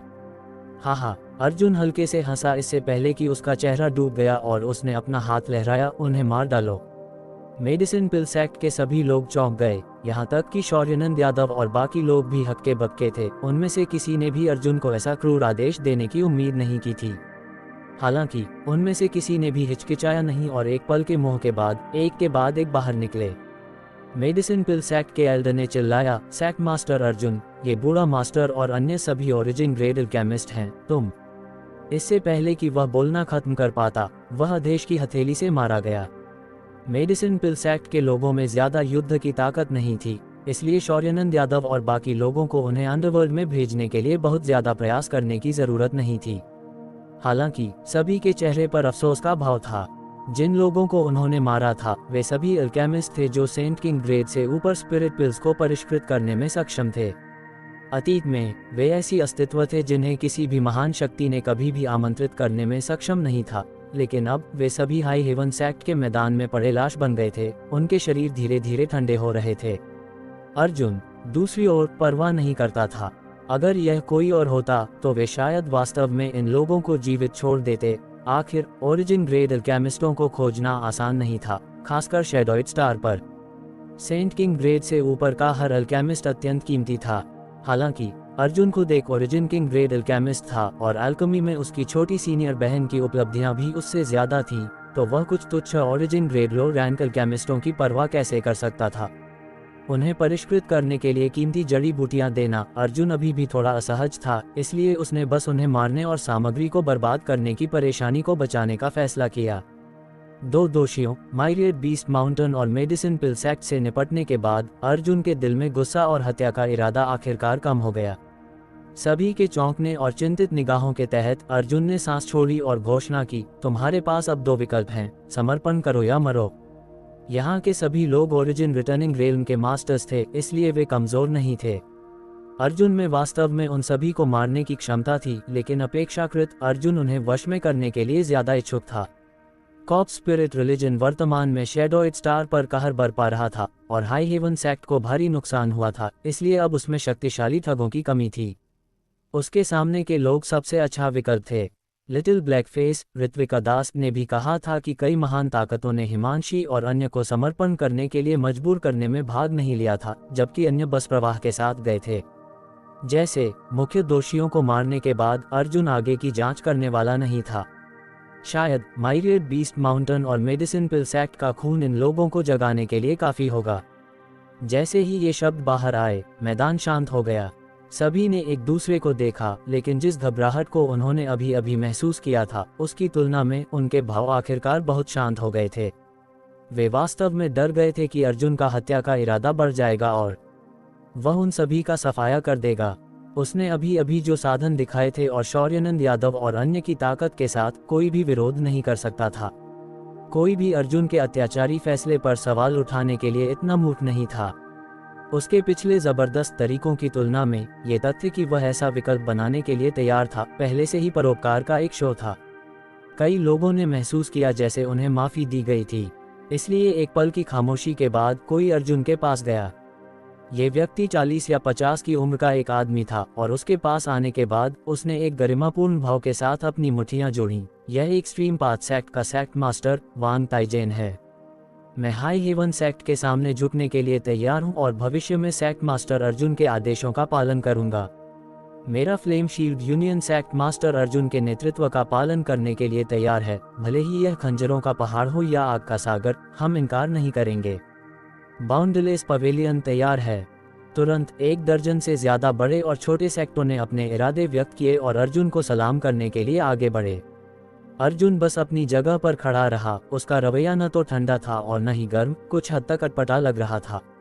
समय बीतने के साथ ज्यादा से ज्यादा ताकतें उसके सामने झुक गईं। पूर्ण शक्ति के सामने अगर वे अभी भी वास्तविकता को नहीं पहचानते तो यह मौत को न्योता देने के बराबर होगा। ये लोग शरण लेने के लिए हाई हेवन सेक्ट में भाग गए थे, तो वे यहाँ मरने के लिए कैसे तैयार हो सकते थे। हालांकि अर्जुन का तरीका थोड़ा ज्यादा था और उसका रवैया कुछ हद तक असहज था, कम से कम वे जीवित रहने में सक्षम थे। Coloured glass Sect High Heaven Sect में शामिल होने के लिए तैयार है। अब से Coloured glass Sect Shadowed Star पर मौजूद नहीं रहेगा।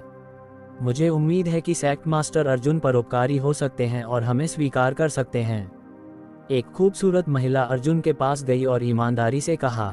जैसे ही यह बयान सामने आया, जिन मास्टरों ने पहले अपनी निष्ठा देने की इच्छा व्यक्त की थी, वे सभी ने अविश्वास में बोलने वाले को घूर कर देखा। अर्जुन ने भी दिलचस्पी के साथ देखा और पाया कि वह वास्तव में इस महिला को जानता था। ये कलर्ड ग्लास सेक्ट की वर्तमान सेक्ट मास्टर अन्वेषा थी। कड़ाई से कहा जाए तो वह दीक्षित की सम्मानित गुरु थी, लेकिन कुछ विशेष कारणों से दीक्षित को अन्वेषा द्वारा महत्व नहीं दिया गया था। दूसरी ओर आराध्या अन्वेषा द्वारा काफी पसंद की जाती थी और हमेशा उसके साथ रहती थी, उसे जोरदार तरीके से प्रशिक्षण दे रही थी। इस समय भव्य रूप से पहनी हुई आराध्या अन्वेषा के बगल में खड़ी थी और अर्जुन पर कुछ नटखट निगाहें भी डाल रही थी। अर्जुन मुस्कुराया क्योंकि उसने अन्वेषा को सार्थक रूप से देखा और धीरे धीरे कहा, सेक्ट मास्टर अन्वेषा, क्या तुम जानती हो कि तुम क्या कह रही हो? अन्वेषा मुस्कुराई। उसने अपना हाथ बढ़ाया और अपने लंबे काले बालों को अपने कान के पीछे ब्रश किया। हल्के से कहा, यह मालकिन कोई बच्चा नहीं है, स्वाभाविक रूप से वह जानती है।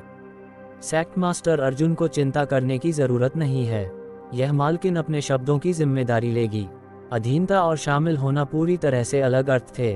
पहले अर्जुन के सामने झुकने वाले सेक्टों का मतलब था कि हालांकि वे अर्जुन के आदेशों का पालन करेंगे, वे अभी भी हाई हेवन सेक्ट के सदस्य नहीं थे। वे अपने सेक्ट का नाम और अपने खुद के सेक्टों में अपनी स्थिति बनाए रखेंगे। वे एक दिन हाई हेवन सेक्ट को छोड़ देंगे। वह अपने सेक्ट के मुख्यालय में लौट आया। लेकिन अगर अन्वेषा शामिल होना चाहती थी तो चीजें अलग होंगी। अगर वह हाई हेवन सेक्ट में शामिल होना चाहती थी तो उसे कलर्ड ग्लास सेक्ट को भंग करना होगा। दूसरे शब्दों में, कलर्ड ग्लास सेक्ट उसकी पीढ़ी में खत्म हो गया था, लेकिन अगर अर्जुन उन्हें स्वीकार करने के लिए तैयार था तो वे भविष्य में हाई हेवन सेक्ट के शिष्य बन जाएंगे। ये निश्चित रूप से एक बहुत ही साहसिक निर्णय था। अपने सदमे से उबरने के बाद मैदान पर सभी ओरिजिन रिटर्निंग रेल्म के मास्टरों के भाव बदल गए और जल्द ही उनमें से ज्यादातर ने प्रशंसा का भाव दिखाया। स्वाभाविक रूप से वे जानते थे कि अन्वेषा क्या सोच रही थी। अब जब अर्जुन ने एक मजबूत वापसी की थी और आश्चर्यजनक युद्ध शक्ति का प्रदर्शन किया था, तो शैडोइड स्टार पर केवल हाई हेवन सेक्ट ही एक बिल्कुल सुरक्षित जगह थी। इस समय हाई हेवन सेक्ट में शामिल होना निस्संदेह सही विकल्प था, क्योंकि यह अर्जुन को बहुत बेहतर देखभाल प्रदान करेगा। लेकिन समझना एक बात थी, अगर उनसे उनके सेक्टों को छोड़ने और हाई हेवन सेक्ट में शामिल होने के लिए कहा जाता तो उनमें से बहुत से लोग तैयार नहीं होते। साधकों ने हमेशा अपनी खुद की विरासत को बहुत महत्व दिया है। वे अपने संबंधित सेक्ट के ब्रांड के साथ ब्रांडेड थे, जो एक तरह के सम्मान का प्रतिनिधित्व करता था जो सैकड़ों या यहाँ तक कि हजारों वर्षों तक चला था, एक अस्तित्व जिस पर उन्हें गर्व था और जिसे वे पहचानते थे। यहाँ तक कि अर्जुन भी इसका अपवाद नहीं था। यही कारण था कि उसने शैडोइड स्टार पर जिस ताकत की स्थापना की थी उसे हाई हेवन सेक्ट कहा जाता था, न कि नाइन हेवनस होली लैंड या सोरिंग हेवन सेक्ट। हालांकि बाद के दो सेक्टों का उसके साथ एक करीबी रिश्ता था और वह नाइन हेवनस होली लैंड का होली मास्टर भी था। लेकिन चाहे कुछ भी हो, हाई हेवन पवेलियन उसका सेक्ट था और उसके प्रति एक विशेष भावना थी जिसे नाइन हेवनस होली लैंड और सोरिंग हेवन सेक्ट नहीं बदल सकते थे। अन्वेषा वास्तव में कलर्ड ग्लास सेक्ट को भंग करना चाहती थी और हाई हेवन सेक्ट में शामिल होना चाहती थी, जिसने दिखाया कि इस खूबसूरत महिला की दृष्टि उपस्थित अधिकांश लोगों की तुलना में बहुत गहरी थी। वरना उसके लिए ऐसा निर्णय लेना असंभव होता जो उसके पूर्वज के नाम पर शर्मिंदगी लाएगा। अर्जुन ने सीधे उसकी ओर घूरा। उसकी आंखें गहरी थीं, जैसे कि वह उसके दिल की गहराई में झांकना चाहता था। अन्वेषा ने भागने का कोई इरादा नहीं दिखाया, न ही उसे दोषी महसूस हुआ, बस सीधे अर्जुन को स्पष्ट आंखों से घूर रही थी। क्या सेक्ट मास्टर अर्जुन मेरे कलर्ड ग्लास सेक्ट को बहुत कमजोर होने के लिए तिरस्कृत करते हैं? ये देखकर कि अर्जुन ने लंबे समय तक जवाब नहीं दिया, अन्वेषा थोड़ा घबराहट महसूस करने से खुद को नहीं रोक पाई। कलर्ड ग्लास सेक्ट ने ऐसी आपदा का सामना किया है, इसलिए वास्तव में बहुत से शिष्य नहीं बचे हैं। केवल 50 लोग इस मालकिन के साथ हाई हेवन सेक्ट में आए थे, लेकिन इन 50 में से 10 ओरिजिन रिटर्निंग रेल्म के मास्टर्स हैं, जबकि बाकी सेंट किंग्स हैं। 50 लोगों का भागने में सक्षम होना बुरा नहीं है। अर्जुन ने लापरवाही से प्रशंसा की, फिर भी कोई रुख अपनाने का कोई इरादा व्यक्त नहीं किया। अन्वेषा थोड़ा शर्मिंदा महसूस करने से खुद को नहीं रोक पाई। यह मालकिन जानती है कि कलर्ड ग्लास सेक्ट और सेक्ट मास्टर अर्जुन के बीच कुछ अप्रियता रही होगी, लेकिन अगर सेक्ट मास्टर अर्जुन इस मालकिन को स्वीकार कर सकते हैं तो भविष्य में यह मालकिन उनके लिए अपना जीवन बलिदान करने के लिए तैयार होगी। एक महिला के लिए ऐसे शब्द कहने में सक्षम होना, उसने बहुत दृढ़ संकल्प लिया होगा। यहाँ तक कि एक औसत आदमी भी ऐसे साहसी शब्दों को नहीं कह पाएगा। जैसे ही ये शब्द गिरे, अन्वेषा ने फिर से चिल्लाया, आराध्या, घुटने टेककर सेक्ट मास्टर अर्जुन से माफी मांगो। मुझे पता है कि तुमने सेक्ट मास्टर अर्जुन को पहले गुस्सा करने के लिए कुछ किया है। ये सुनकर आराध्या का नाजुक शरीर कांप गया, क्योंकि उसने अर्जुन की ओर एक दयनीय नजर डाली, लेकिन उसने अन्वेषा की आज्ञा का उल्लंघन करने का कोई इरादा नहीं दिखाया और वास्तव में सभी के सामने घुटने टेक दिए, धीरे से विनती करते हुए। आराध्या पहले समझदार नहीं थी और सेक्ट मास्टर अर्जुन को नाराज किया। मैं सेक्ट मास्टर अर्जुन से उदार होने और मेरे साथ परेशान न होने के लिए कहती हूँ। वह अब first order origin returning realm की मास्टर थी, इसलिए अगर अन्वेषा का आदेश नहीं होता तो उसके लिए ऐसा शर्मनाक काम करना असंभव होता। अन्यथा अगर यह बात फैलती तो वह फिर कभी किसी को नहीं देख पाती। सेक्ट मास्टर अर्जुन, तुम? अन्वेषा ने उम्मीद के साथ अर्जुन को देखा। अर्जुन ने एक पल के लिए सोचा, इससे पहले कि वह अपनी आंखें सिकोड़ता और अन्वेषा की ओर मुड़ता, मैं जानना चाहता हूं कि दीक्षित कहाँ गई। क्या सेक्ट मास्टर अन्वेषा को उसके ठिकाने का पता है? दीक्षित निश्चित रूप से अर्जुन के शैडोइड स्टार पर कुछ दोस्तों में से एक थी। हालांकि उनकी दोस्ती बहुत गहरी नहीं थी, लेकिन यह निश्चित रूप से उथली नहीं थी। हालांकि जब से अर्जुन अब तक दिखाई दिया था, वह दीक्षित का कोई निशान नहीं ढूंढ पाया था। ये तर्कसंगत था कि अगर दीक्षित वास्तव में हाई हेवन सेक्ट में भाग गई थी, तो वह निश्चित रूप से दिखाई देती। हालांकि अर्जुन की उसे ढूंढने में विफलता ने उसे थोड़ा परेशान कर दिया, ये सोचकर कि क्या दीक्षित के साथ किसी तरह की दुर्घटना हुई थी। अर्जुन के सवाल को सुनकर अन्वेषा ने वास्तव में राहत की सांस ली और धीरे से मुस्कुराया। अगर सेक्ट मास्टर अर्जुन इस मालकिन के शिष्य की सुरक्षा के बारे में चिंतित हैं, तो यह मालकिन आपको आश्वासन दे सकती है कि ऐसी चिंता की कोई जरूरत नहीं है। तुम्हारा क्या मतलब है? दीक्षित उस दिन ग्रेट एल्डर हिमांशी के साथ लियुयान डेजर्ट के सबसे गहरे हिस्से में पीछे हट गई, इसलिए वह बहुत सुरक्षित है। अर्जुन का भाव बदल गया क्योंकि वह थोड़ा भावुक होने से खुद को नहीं रोक पाया। दीक्षित का हिमांशी के साथ लियुयान डेजर्ट के सबसे गहरे हिस्से में पीछे हटना कुछ ऐसा था जो अर्जुन कम या ज्यादा अनुमान लगा सकता था। शायद दीक्षित खुद को मैदान में इन लोगों के साथ जोड़ना नहीं चाहती थी, इसलिए उसने बिना किसी हिचकिचाहट के सेक्ट छोड़ दिया और हिमांशी का पक्ष चुना। इसका निश्चित रूप से एक कारण था। अगर ये दीक्षित के साथ उसकी दोस्ती के लिए नहीं होता, तो उसने अपने सेक्ट के साथ ऐसा विश्वासघात नहीं किया होता। अर्जुन ने अपने दिल में थोड़ा हिलता हुआ महसूस किया। शैडोइड स्टार पर उसके ज्यादा दोस्त नहीं थे, लेकिन उनमें से हर एक गहरी दोस्ती के योग्य था। ध्रुव और सोनल का उल्लेख करने की कोई जरूरत नहीं थी। राजेंद्र को बचाने के लिए उन्होंने अपनी जान की परवाह किए बिना स्वेच्छा से खुद को एक जाल में फेंक दिया था। दीक्षित के कार्य उसके सेक्ट के साथ विश्वासघात करने के बराबर थे। यह मालकिन सोचती है कि क्या सेक्ट मास्टर अर्जुन इस जवाब से संतुष्ट हैं। हालांकि अन्वेषा ने यह सवाल पूछा, लेकिन उसका चेहरा मुस्कुराहट से भरा था। उसने पहले ही अनुमान लगा लिया था कि अर्जुन क्या सोच रहा था, इसलिए उसके चेहरे पर अब कोई बेचैनी नहीं थी। अर्जुन हंसा, उसने अपना हाथ बढ़ाया और आराध्या को ऊपर खींच लिया, सिर हिलाते हुए। चूंकि सेक्ट मास्टर अन्वेषा के ऐसे इरादे हैं, अगर वह इनकार करता है तो सेक्ट मास्टर बहुत अनुचित लगेगा। अब से कलर्ड ग्लास सेक्ट के शिष्य मेरे हाई हेवन सेक्ट के शिष्य होंगे। मुझे उम्मीद है कि हम एक साथ परीक्षण और परेशानियों को साझा कर सकते हैं। अन्वेषा को वह जवाब मिला जो वह चाहती थी और बहुत खुश थी। सेक्ट मास्टर की स्वीकृति के लिए बहुत धन्यवाद। यह मालकिन सेक्ट मास्टर को प्रणाम करती है। उसने तुरंत अर्जुन को संबोधित करने का तरीका बदल दिया, जिससे खुद और अर्जुन के बीच के रिश्ते को और करीब लाया गया। शिष्य सेक्ट मास्टर को प्रणाम करती है। आराध्या ने भी शालीनता से झुककर, उसका सुंदर चेहरा थोड़ा शर्माया, जिससे किसी की कल्पना दौड़ने लगी। हालांकि अर्जुन, जो उसके स्वभाव को अच्छी तरह से जानता था, स्वाभाविक रूप से उसके दिखावटी रूप से धोखा नहीं खाएगा। ये छोटी लड़की चार्म टेक्निक्स को विकसित करती है, इसलिए उसके लिए एक आदमी का ध्यान आकर्षित करने के लिए अपने स्वभाव को बदलना आसान था। उसने अर्जुन का हाथ भी नहीं छोड़ा और बस उसे कसकर पकड़ लिया। उसके चेहरे पर शुद्ध आनंद का भाव था।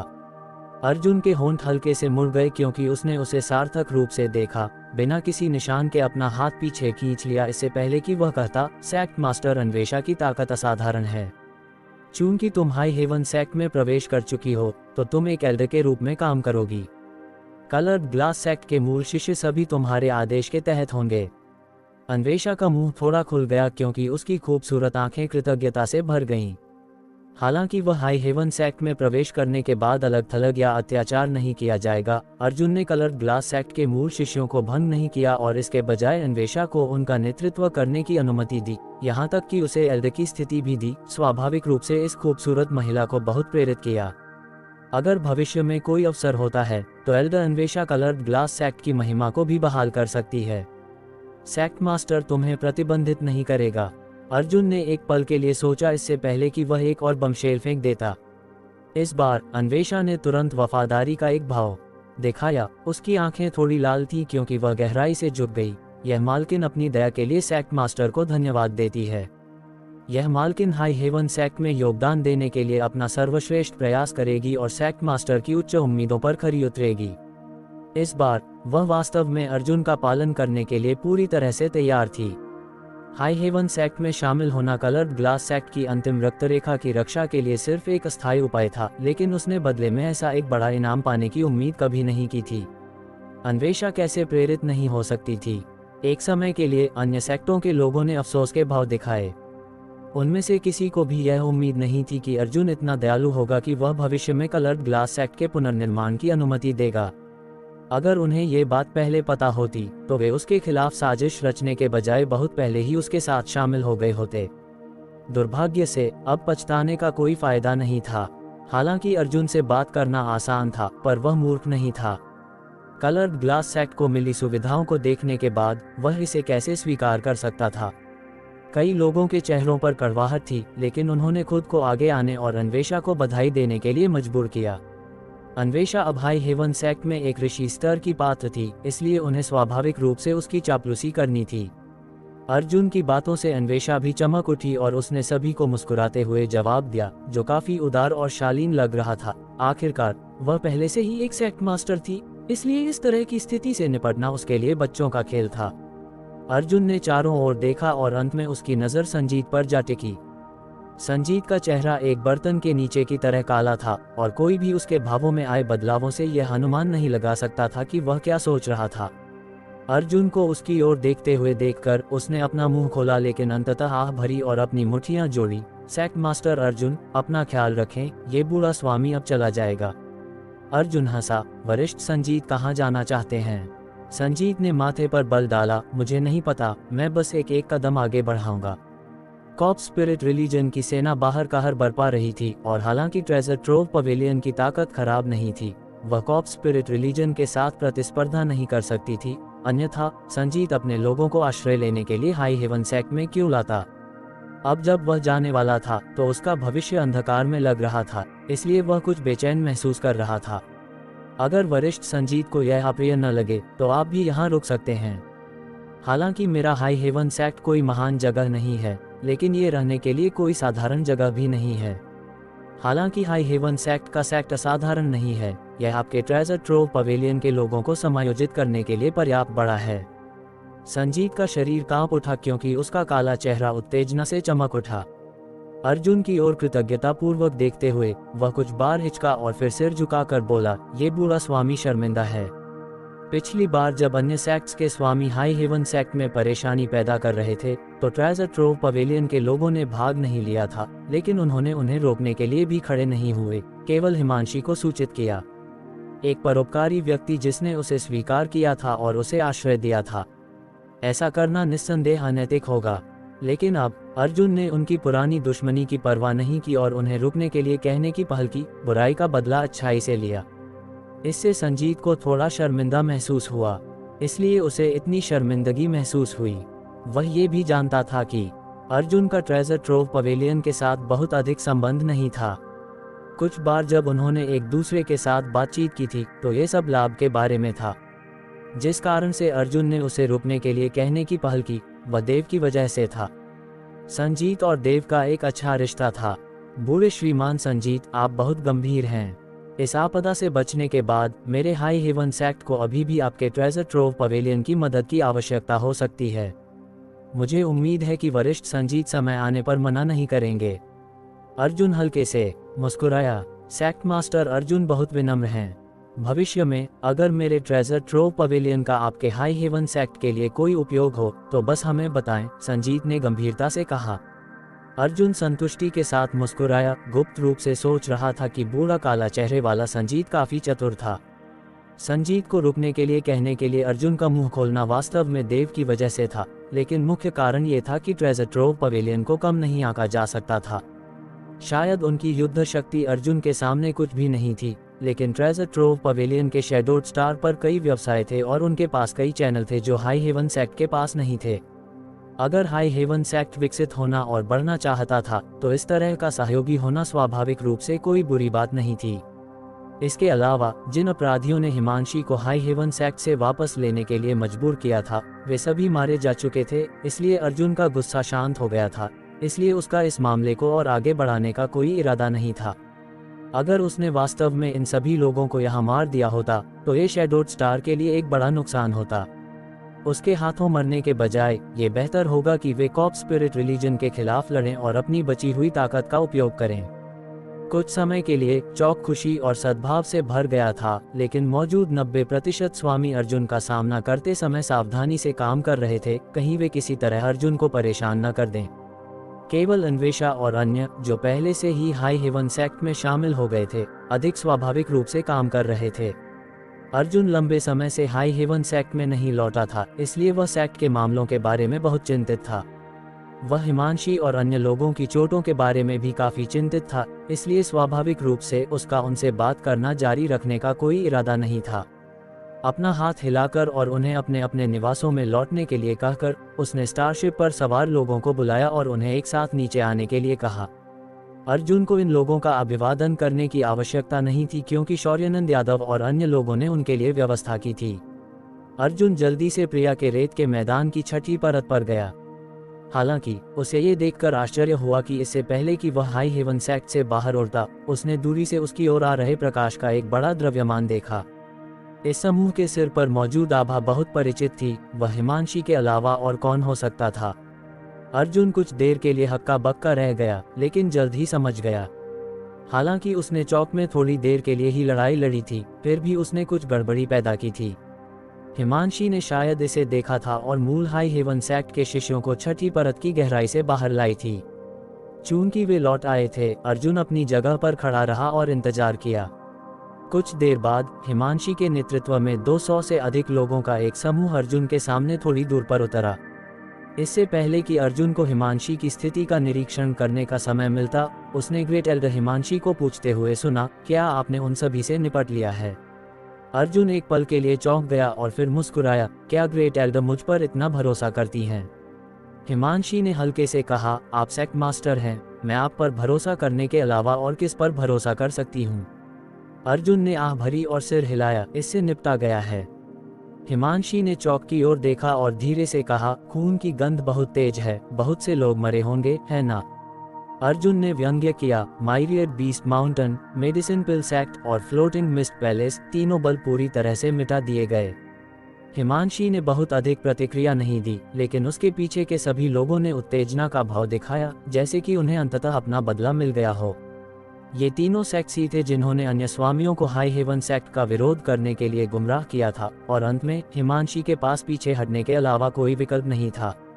सेक्ट मास्टर जनेश्वर अचानक पीछे से बाहर निकला और अर्जुन को झुककर बोला, सेक्ट मास्टर को पता होना चाहिए कि ग्रेट एल्डर ने हमें मुख्यालय से पीछे हटने के लिए क्यों नेतृत्व किया था, क्योंकि हम उन कमीनों के लिए कोई मैच नहीं थे, बल्कि इसलिए कि ग्रेट एल्डर को डर था कि लड़ाई से सेक्ट के शिष्यों पर असर पड़ेगा। मेरे हाई हेवन सेक्ट की रक्त रेखा अभी भी पतली है और कोई नुकसान नहीं उठा सकती। मुझे पता है, अर्जुन हल्के से मुस्कुराया। जनेश्वर एक पल के लिए स्तब्ध रह गया, लेकिन उसने जल्दी से प्रतिक्रिया दी और बिना कुछ कहे सम्मानपूर्वक हिमांशी के पीछे हट गया। अर्जुन ने सोचा था कि हिमांशी के लियुयान डेजर की गहराई में पीछे हटने का कारण वास्तव में ये था कि वह संख्या में कम थी। आखिरकार दुश्मन बहुत अधिक थे, लेकिन इन लोगों की स्थिति को देखने के बाद उसने तुरंत असली कारण का अनुमान लगाया। हालांकि उसके सामने लोगों की संख्या हाई हेवन सेक्ट छोड़ने के समय की तुलना में बहुत कम थी और लगभग सभी घायल थे, हिमांशी ठीक लग रही थी। अगर उसने वास्तव में अपनी ताकत दिखाई होती तो माइरियर beast mountain, medicine pill sect और फ्लोटिंग मिस्ट पैलेस उसे कैसे भगा पाते। वह बहादुरी से पीछे हट गई थी, इसका कारण पूरी तरह से सेक्ट में दूसरों की देखभाल करना था। वह अकेले 10 दुश्मनों से लड़ने में सक्षम हो सकती थी, लेकिन दूसरे नहीं थे, खासकर हिरण्य परिवार के शिष्य जो शुरुआत से ही अर्जुन के साथ थे। इन लोगों की शक्ति केवल सेंट किंग रेल्म के आसपास थी। अगर हिमांशी पीछे नहीं हटी होती तो वे बिना किसी बरकरार लाश के मर गए होते। दूसरे शब्दों में, अगर हिमांशी ने उस लड़ाई में मौत तक लड़ने का फैसला किया होता तो हाई हेवन सेक्ट का एक अच्छा अंत नहीं होता और चौक में मौजूद आधे से अधिक लोग मर गए होते। चूंकि सेक्ट मास्टर समझते हैं इस पैलेस को कुछ नहीं कहना है, हिमांशी ने हल्के से सिर हिलाया। उसकी अभिव्यक्ति हमेशा की तरह ठंडी थी। ग्रेट एल्डर की चोटें कैसी हैं? वापसी के रास्ते में मैंने सुना कि आपने कॉर्प्स स्पिरिट रिलीजन के 2 स्वामियों के साथ लड़ाई लड़ी और गंभीर रूप से घायल हो गए। हाँ, वे वास्तव में मजबूत थे। मैं अकेले उन दोनों से लड़ते समय उनका प्रतिद्वंद्वी नहीं थी, लेकिन अब कोई समस्या नहीं है। मुझे 1 महीने या उससे अधिक समय के आराम के बाद पूरी तरह से ठीक हो जाना चाहिए। यह अच्छी बात है। बहुत से लोग जल्द ही सेक्ट में प्रवेश करेंगे, इसलिए व्यवस्था करने के लिए ग्रेट एल्डर की आवश्यकता होगी। हिमांशी ने अर्जुन की ओर देखा और झटके से कहा, तुम काफी खुश लग रहे हो। अर्जुन हंसा, यह मेरी ताकत नहीं है। इसके अलावा मैं अब 7 या 8 साल से सेक्ट से दूर रहा हूँ, इसलिए मैं वास्तव में इसके बारे में ज्यादा नहीं जानता। इसे भूल जाओ, मैं समय आने पर व्यवस्था करूंगा। हिमांशी ने कार्यभार संभाला। 200 से अधिक लोगों का समूह जल्दी से मुख्यालय लौट आया। जब अर्जुन ने मुहरबंद विश्वमनका से 3 कुलों के लगभग 10,000 लोगों को छोड़ा तो शांत हिमांशी भी थोड़ी हिल गई। हालांकि उसे अर्जुन ने चेतावनी दी थी कि बड़ी संख्या में लोग हाई हेवन सेक्ट में प्रवेश करेंगे, उसे इतनी बड़ी संख्या की उम्मीद नहीं थी। इससे भी अधिक, इन सभी लोगों को अर्जुन द्वारा उनकी मातृभूमि से वापस लाया गया था, इसलिए उनकी वफादारी पर विचार करने की कोई आवश्यकता नहीं थी। दूसरे शब्दों में, केवल संख्या के मामले में वर्तमान हाई हेवन सेक्ट ने शैडोड स्टार पर किसी भी महान शक्ति को पूरी तरह से पार कर लिया था। बेशक इसकी अभी भी कॉर्प्स स्पिरिट रिलीजन से तुलना नहीं की जा सकती थी। अब अधिक से अधिक लोग कॉर्प्स स्पिरिट रिलीजन में शामिल हो रहे थे और लगभग आधा शैडोड स्टार उसकी सेना की चपेट में आ गया था। 3 कुलों के लगभग 10,000 लोगों के साथ उनसे कैसे निपटना है, ये निश्चित रूप से एक समस्या थी। हालांकि अर्जुन को इस बारे में बिल्कुल भी चिंता करने की आवश्यकता नहीं थी। हिमांशी ने मानव, राक्षस और दानव जातियों के शीर्ष स्वामियों को इकट्ठा करने के बाद उसने उनसे उनकी संबंधित आवश्यकताओं के बारे में पूछा और उन्हें जल्दी से अलग अलग पर्वत शिखरों में व्यवस्थित करने की व्यवस्था की। इन पर्वत शिखरों में सभी में तैयार एकांत महल और इमारतें थीं, इसलिए 3 कुलों को बस थोड़ा साफ सुथरा करना था, इससे पहले कि वे अंदर जा सकें। जहां तक हाई हेवन सेक्ट के मूल सदस्यों की बात है, वे बिना किसी बदलाव के अपने अपने निवासों में रहते थे। सिर्फ एक दिन में हिमांशी ने ये सब जल्दी में व्यवस्थित करने में कामयाब रही। हाई हेवन सेक्ट ने एक बार में लगभग 10,000 नए खून को अवशोषित कर लिया था, इसलिए ये कल्पना करना आसान था कि भविष्य में किसी बिंदु पर यह वास्तव में शैडोड स्टार पर नंबर 1 सेक्ट बन जाएगा। लगभग 10,000 लोगों के हाई हेवन सेक्ट में प्रवेश करने के बाद 81 पर्वत शिखरों में से 5वें हिस्से से भी कम पर कब्जा कर लिया गया था, बाकी अभी भी खाली थे। अन्य सेक्ट्स के स्वामी जो यहाँ आश्रय लेने आए थे, वे केवल ईर्ष्या के साथ देख सकते थे, लेकिन वे कुछ भी नहीं कर सकते थे। इससे भी अधिक, उनमें से अधिकांश ने पहले हाई हेवन सेक्ट को नाराज किया था, इसलिए हालांकि अर्जुन अब उनका पीछा नहीं कर रहा था, फिर भी वे सावधानी से रह रहे थे, कहीं वे किसी तरह अर्जुन को नाराज न कर दें और उन्हें दरवाजे से बाहर निकाल दिया जाए। अगले कुछ दिनों में अर्जुन ने अकेले विभिन्न पर्वत शिखरों का गश्त किया, मानव, राक्षस और दानव कुलों के एकीकरण की जांच की। परिणाम स्वाभाविक रूप से अच्छे थे। 3 कुलों में से कोई भी इस जगह से असंतुष्ट नहीं था। टोंग शुवान रेल्म की तुलना में शैडोड स्टार बस एक कल्टीवेशन स्वर्ग था। यह उल्लेख न करें कि हाई हेवन सेक्ट ने शैडोड स्टार पर सबसे उपजाऊ भूमि पर कब्जा कर लिया था। सेक्ट में स्थिति स्थिर होने के बाद अर्जुन ने अन्य मामलों से निपटना शुरू कर दिया। सबसे पहली चीज जो उसे करने की आवश्यकता थी, वह स्वाभाविक रूप से हिमांशी और अन्य लोगों को ठीक करना था। मूल हाई हेवन सेक्ट के शिष्यों में से हिमांशी एकमात्र ऐसी नहीं थी जो घायल हुई थी, अन्य 90% ओरिजिन रिटर्निंग रेल्म स्वामी भी घायल थे। ये चोटें कॉर्प्स स्पिरिट रिलीजन के स्वामियों के साथ लड़ाई के दौरान पीछे रह गई थीं। कॉर्प्स क्यूई के कारण होने वाली चोटों को ठीक करना बहुत मुश्किल था, क्योंकि कपटी कॉर्प्स क्यूई का एक संक्षारक प्रभाव था जिसने हाई हेवन सेक्ट के सेंट क्यूई के संचलन में बाधा डाली। केवल एक विशेष डिटॉक्सिफिकेशन स्पिरिट पिल का उपयोग करके ही उन्हें ठीक किया जा सकता था। पहले वे अपनी चोटों से उबर नहीं पाए थे और उन्हें धीरे धीरे उन्हें भंग करने के लिए अपनी शक्तिशाली कल्टीवेशन का उपयोग करके उन्हें दबाने के लिए मजबूर किया गया था। ये प्रक्रिया बहुत लंबी थी। हालांकि अर्जुन के लौटने के बाद सब कुछ बदल गया। उसने प्रिया के साथ मिलकर एक विशेष प्रकार की स्पिरिट पिल को परिष्कृत किया जो कॉर्प्स क्यूई को डिटॉक्सिफाई कर सकती थी। घायल लोगों में से प्रत्येक को एक देने के बाद कॉर्प्स क्यूई आपदा तुरंत हल हो गई। कॉर्प्स क्यूई के बिना उनकी कल्टीवेशन के साथ उनके लिए ठीक होना स्वाभाविक रूप से मुश्किल नहीं था। यह उल्लेख न करें कि अर्जुन ने उनके लिए लेने के लिए बड़ी संख्या में पिल भी परिष्कृत किए थे।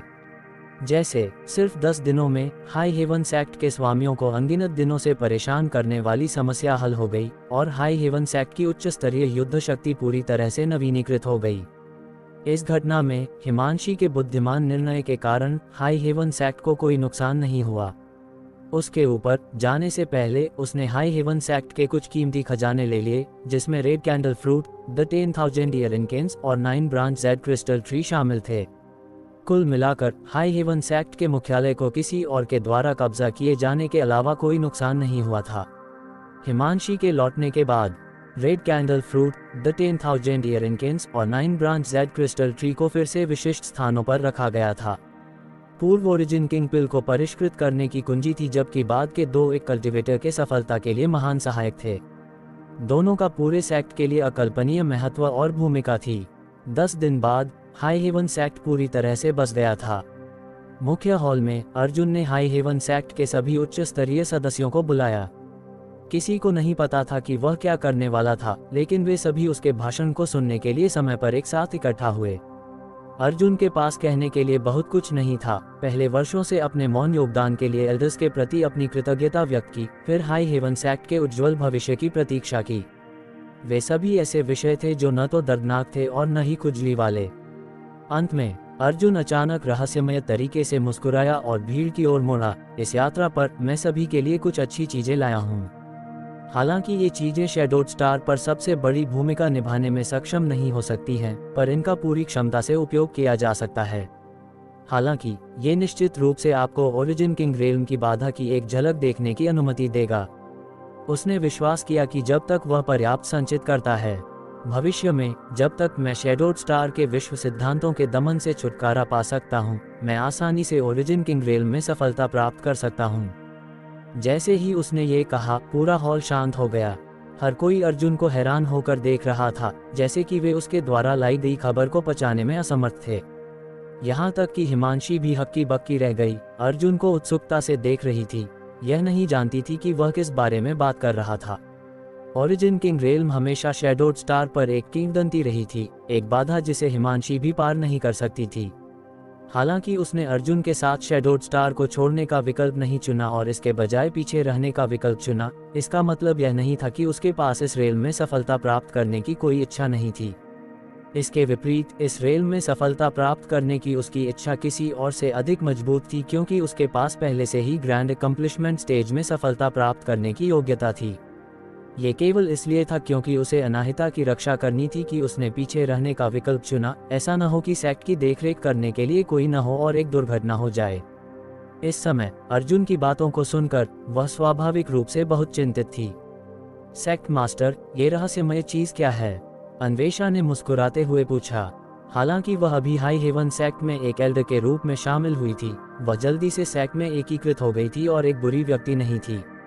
आधे महीने से भी कम समय में उसने पहले ही मूल हाई हेवन सेक्ट एल्डर समिति द्वारा अपने अस्तित्व की मान्यता प्राप्त कर ली थी। जैसे इस बैठक में उसकी अभी भी कुछ बात थी। बाकी सभी लोग भी अर्जुन को उत्सुकता से देख रहे थे, उसके जवाब की उम्मीद कर रहे थे। ये है। अर्जुन ने उन्हें संदेह में नहीं रखा और इसके बजाय अपना हाथ बढ़ाया, शून्य पर पकड़ बनाई और एक क्रिस्टल जैसी वस्तु बाहर निकाली। जैसे ही यह क्रिस्टल दिखाई दिया, एक नर्म और रहस्यमय शक्ति हॉल में भर गई, जिससे मौजूद सभी ओरिजिन रिटर्निंग रेल्म स्वामियों को सदमे और भ्रम का भाव दिखा। हालांकि वे इस शक्ति के सच्चे सार को नहीं देख सकते थे, उन्होंने महसूस किया कि यह शि की तुलना में अधिक गहरा और रहस्यमय था, जैसे कि यह शि का एक उन्नत संस्करण था।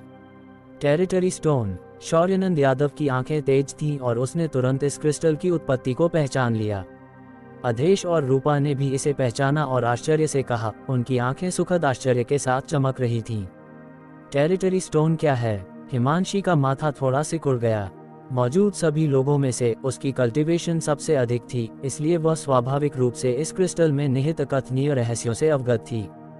उसने केवल इसे थोड़ा सा जांचा था, लेकिन उसने महसूस किया जैसे उसकी आत्मा को साफ किया जा रहा हो। ये कल्पना करना आसान था कि अगर उसने लंबे समय तक इस क्रिस्टल के साथ कल्टीवेशन किया होता तो उसे किस तरह के लाभ मिल सकते थे। अर्जुन ने मुस्कुराते हुए शौर्यानंद यादव की ओर देखा और उसे समझाने के लिए इशारा किया। शौर्यानंद यादव ने मना नहीं किया और तुरंत इस टेरिटरी स्टोन की उत्पत्ति और कार्य को समझाया। जब उन्होंने सुना कि यह चीज वास्तव में एक ओरिजिन किंग रेल्म स्वामी के टेरिटरी से संघनित एक खजाना थी, तो हॉल में मौजूद सभी लोगों की आंखें चमक उठीं। ये सुनकर कि इस टेरिटरी स्टोन के रहस्यों को महसूस करके कोई भी टेरिटरी की शक्ति को देख सकता है, हॉल में सभी एल्डर्स ने भारी सांस ली क्योंकि वे अर्जुन के हाथ में टेरिटरी स्टोन को टकटकी लगाकर देख रहे थे, जैसे कि विकृत लोगों का एक समूह जिसने अभी अभी एक नग्न सुंदरता को देखा हो। हर किसी की आंखों में नग्न वासना चमक रही थी। टेरिटरी स्टोन ब्लड प्रिजन में बहुत कीमती खजाने हैं और केवल ग्रीन माउंटेन स्टार के ब्लड प्रिजन में ही उत्पादित किए जा सकते हैं। प्रत्येक टुकड़ा अनमोल है। हालांकि यह अर्जुन एक बार ब्लड प्रिजन में प्रवेश कर गया था, उसके पास ऐसा खजाना प्राप्त करने का कोई मौका नहीं था, लेकिन एल्डर रूपा का भाग्य काफी अच्छा था और वह एक प्राप्त करने में कामयाब रही। शौर्यानंद यादव ने ईर्ष्या भरी आंखों से रूपा की ओर देखा। रूपा मुस्कुराई और अपनी यूनिवर्स बैग से एक टेरिटरी स्टोन निकाला और उसे धीरे से हिलाया। अधेश बगल से देख रहा था, ईर्ष्या से मरा जा रहा था। जब वे ब्लड प्रिजन में प्रवेश किए तो वे तीनों अलग हो गए थे और हालांकि उन्हें अपनी अत्याचारी कल्टीवेशन के कारण किसी भी आपदा का सामना नहीं करना पड़ा, उन्हें बहुत अधिक लाभ भी नहीं मिला। दूसरी ओर डेव ने ब्लड प्रिजन छोड़ने के बाद अपनी खुद की बाधा को तोड़ दिया था और ओरिजिन किंग रेल में सफलता प्राप्त कर ली थी। अगर कोई टेरिटरी स्टोन प्राप्त कर सकता था तो वे बेईमानी से टेरिटरी की शक्ति को समझ सकेंगे, किसी भी ओरिजिन रिटर्निंग रेल्म स्वामी के लिए एक अप्रतिरोध्य आकर्षण। एल्डर रूपा का वास्तव में अच्छा भाग्य है। चनेश्वर ने बगल में आह भरी। हालांकि चनेश्वर, आनंद, रामशंकर, रुचिका और अन्य लोगों ने ज्यादा परवाह नहीं की। आखिरकार उनकी कल्टीवेशन केवल first order origin returning realm पर थी, इसलिए भले ही उन्हें एक टेरिटरी स्टोन मिल गया होता, उनकी कल्टीवेशन बनी नहीं रह पाती और वे कम समय में टेरिटरी की शक्ति को नहीं समझ पाते। वे केवल अपनी शी को मजबूत करने के लिए टेरिटरी स्टोन पर निर्भर हो सकते थे। ऐसा कहने के बाद ओरिजिन रिटर्निंग रेल्म स्वामियों के लिए टेरिटरी स्टोन का महत्व अभी भी नकारा नहीं गया था। हिमांशी लंबे समय तक चुप रही और फिर अचानक बोली, सेक्ट मास्टर, अगर यह सुविधाजनक है तो नलिनी 10 टेरिटरी स्टोन चाहेगी। शौर्यानंद यादव और अन्य लोगों ने अपने सिर घुमाए और अविश्वसनीय आंखों से हिमांशी की ओर देखा। दूसरे लोग टेरिटरी स्टोन की कीमतीता नहीं जानते थे, लेकिन शौर्यानंद यादव और अन्य लोग अच्छी तरह से जानते थे। उन तीनों ने ब्लड प्रिजन की यात्रा की थी और केवल रूपा ही एक ही टेरिटरी स्टोन प्राप्त करने के लिए भाग्यशाली थी, लेकिन हिमांशी वास्तव में एक बार में 10 चाहती थी। ये बस एक अत्यधिक मांग थी। ये ग्रेट एल्डर की शैली के अनुरूप बिल्कुल नहीं था। क्या ये वास्तव में वही ग्रेट एल्डर थी जिसका हर कोई सम्मान करता था? वह एक सामान्य बदमाश से अलग क्यों नहीं लग रही थी? शौर्यानंद यादव और अन्य लोग थोड़ा हक्के बक्के रह गए। हिमांशी ने धीरे से झटके से कहा, क्या आपको लगता है कि सेक्ट मास्टर के पास केवल यह एक है? सेक्ट मास्टर के व्यक्तित्व के साथ, अगर उसके पास एक महान फसल नहीं होती तो वह इतने सारे लोगों के सामने इसे इतनी खुले तौर पर कैसे प्रदर्शित कर सकता था? वह एक बच्चा नहीं है, कोई ऐसा व्यक्ति जो हर जगह दिखावा करना पसंद करता हो। उसे यह कहते हुए सुनकर शौर्यानंद यादव और अन्य लोग होश में आए और अपनी आंखों में जलती हुई आंखों से अर्जुन को देखा। उनकी आंखें उम्मीद से भरी हुई थीं। अर्जुन मंद मंद हंसा और अपना सिर हिलाया। ग्रेट एल्डर वास्तव में लोगों के दिमाग को पढ़ना जानती हैं। मैं आपसे कुछ भी नहीं छिपा सकता। सेक्ट मास्टर, शौर्यानंद यादव ने निगल लिया। उसके होंठ सूखे महसूस हो रहे थे। हाँ, ब्लड प्रिजन की मेरी यात्रा के दौरान मैंने बहुत सारे टेरिटरी स्टोन प्राप्त किए। हाँ, बहुत सारे। अर्जुन का कुछ भी छिपाने का कोई इरादा नहीं था और वह मुस्कुराते हुए भीड़ को देखने के लिए खड़ा हो गया। बहुत सारे? वह कितना है? अधेश ने एक कांपती हुई आवाज में पूछा। आप में से प्रत्येक के लिए 10 टुकड़े प्राप्त करने के लिए पर्याप्त है। अर्जुन हल्के से मुस्कुराया। शौर्यानंद यादव और अन्य लोगों ने आह भरी क्योंकि उन्होंने लगभग पूजा करने वाली आंखों से अर्जुन को देखा। हॉल में ज्यादा लोग नहीं थे, केवल लगभग 15, जिसमें अन्वेषा और दीक्षिता शामिल थे जो हाल ही में हाई हेवन सेक्ट में शामिल हुए थे। अन्वेषा जानती थी कि अर्जुन आराध्या को बहुत पसंद नहीं करता था और इसके बजाय दीक्षिता के बारे में काफी चिंतित था, इसलिए उसने हाल ही में दीक्षिता को अपने साथ ले लिया था। जहां तक आराध्या की बात है, वह पक्ष से बाहर गिरने के संकेत दिखा रही थी और यहां आने के लिए योग्य नहीं थी। हाँ, ऐसा लगता है कि नलिनी ने सेक्ट मास्टर की क्षमता को कम करके आंका और बहुत कम मांगा। हिमांशी ने थोड़ा चिड़चिड़ा भाव से माथे पर बल डाला। अर्जुन दिल से हंसा। अगर ग्रेट एल्डर और चाहती हैं तो मैं स्वाभाविक रूप से आपको संतुष्ट करूंगा, लेकिन ग्रेट एल्डर की कल्टीवेशन और शी की समझ के साथ मुझे लगता है कि 2 या 3 टुकड़े पहले से ही आपके लिए बहुत अधिक हैं। उससे अधिक आपके लिए बेकार होगा। अगर नलिनी के लिए उनका कोई उपयोग नहीं है तो वह उन्हें दूसरों को दे सकती है। हिमांशी ने हल्के से कहा, लेकिन इसे भूल जाओ, 10-10 है। अर्जुन ने कुछ नहीं कहा और बस अपना हाथ हिलाया। हिमांशी को 10 टेरिटरी स्टोन भेजे।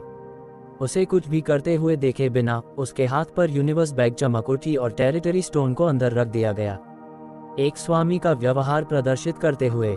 सेक्ट मास्टर शौर्यानंद यादव शर्मा गया क्योंकि उसने अपने हाथों को रगड़ा और उत्सुकता से अर्जुन को देखा। शौर्यानंद यादव उस तरह का व्यक्ति नहीं था जो दूसरों की चापलूसी करेगा। जब वह स्टार एम्परर माउंटेन पर था तो उसका रवैया ईमानदार और अडिग था। हाई हेवन सेक्ट में शामिल होने के बाद वह अभी भी ऐसा ही था, लेकिन इस बार उसके पास अपने पुराने चेहरे को एक तरफ रखने के अलावा कोई विकल्प नहीं था। एक third order origin returning realm स्वामी दूसरों की तुलना में टेरिटरी स्टोन को अधिक महत्व देता था। हालांकि वह इस बार ओरिजिन किंग रेल्म में सफलता प्राप्त करने में विफल रहा जब तक उसके हाथ में एक टेरिटरी स्टोन था और उसने इसकी शक्ति को समझा। अगली बार जब वह शैडोड स्टार से बाहर निकलेगा तो उसे पूरा विश्वास था कि वह सफलता प्राप्त कर पाएगा। हाई हेवन सेक्ट में अब दूर तक यात्रा करने की क्षमता थी, इसलिए शौर्यानंद यादव का मानना था कि अर्जुन उन्हें फिर से शैडोड स्टार से दूर ले जाएगा।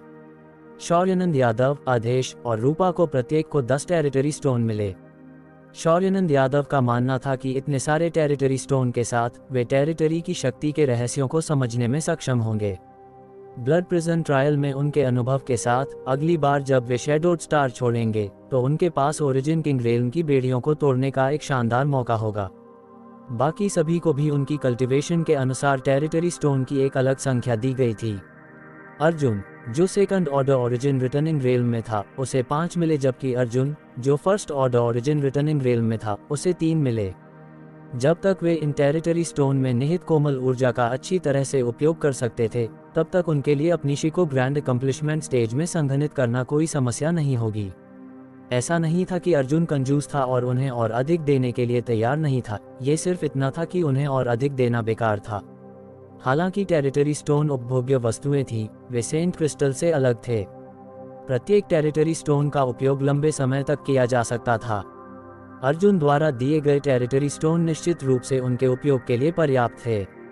डोमेन स्टोन देने के बाद अर्जुन ने अपनी यूनिवर्स बैग से बड़ी संख्या में कलाकृतियों को बाहर निकाला, जिनमें से प्रत्येक की अलग अलग उपस्थिति थी, लेकिन वे निम्न ग्रेड के नहीं थे। ये कलाकृतियां सभी अर्जुन के हाल के हत्याकांड से युद्ध की लूट थीं। उनमें से अधिकांश मॉन्स्टर स्टार पर मॉन्स्टर रेस के स्वामियों से आए थे और सभी ओरिजिन ग्रेड या उससे ऊपर के थे, जिनमें से कई हाई रैंक के थे। इन कलाकृतियों के साथ अर्जुन का मानना था कि मौजूद सभी लोगों की ताकत बहुत बढ़ जाएगी, जिससे कॉप स्पिरिट रिलीजन के साथ भविष्य की लड़ाई में उनके जीवित रहने की संभावना बहुत बढ़ जाएगी। जहां तक इन कलाकृतियों को कैसे वितरित किया जाएगा, यह ऐसी चीज नहीं थी जिस पर अर्जुन को विचार करने की आवश्यकता थी, क्योंकि हिमांशी इसे संभालेगी। विभिन्न प्रकार के कल्टीवेशन पिल भी थे। अर्जुन की यूनिवर्स बैग एक वास्तविक खजाने की तरह थी और हर चीज जो उसने बाहर निकाली वह आश्चर्यजनक थी। इन चीजों से निपटने के बाद अर्जुन प्रिया और सुवर्णा को फर्स्ट हेवनली पैलेस में वापस ले गया। इस फॉरबिडन जोन में प्रवेश करने के बाद से अर्जुन फर्स्ट हेवनली पैलेस में रह रहा था। हालांकि इस महल का क्षेत्र बहुत बड़ा नहीं था, पर यह निश्चित रूप से छोटा भी नहीं था। अंदर अनगिनत कमरे थे। पहले केवल अर्जुन यहाँ रहता था, लेकिन अब सुवर्णा और प्रिया स्वाभाविक रूप से यहाँ भी रहते थे उसके साथ। हालांकि हाई हेवन सेक्ट सुरक्षित था और किसी भी खतरे का सामना करने के बारे में चिंता करने की कोई आवश्यकता नहीं थी। अर्जुन अभी भी अपने सबसे करीबी दोस्तों की ताकत बढ़ाने की उम्मीद करता था।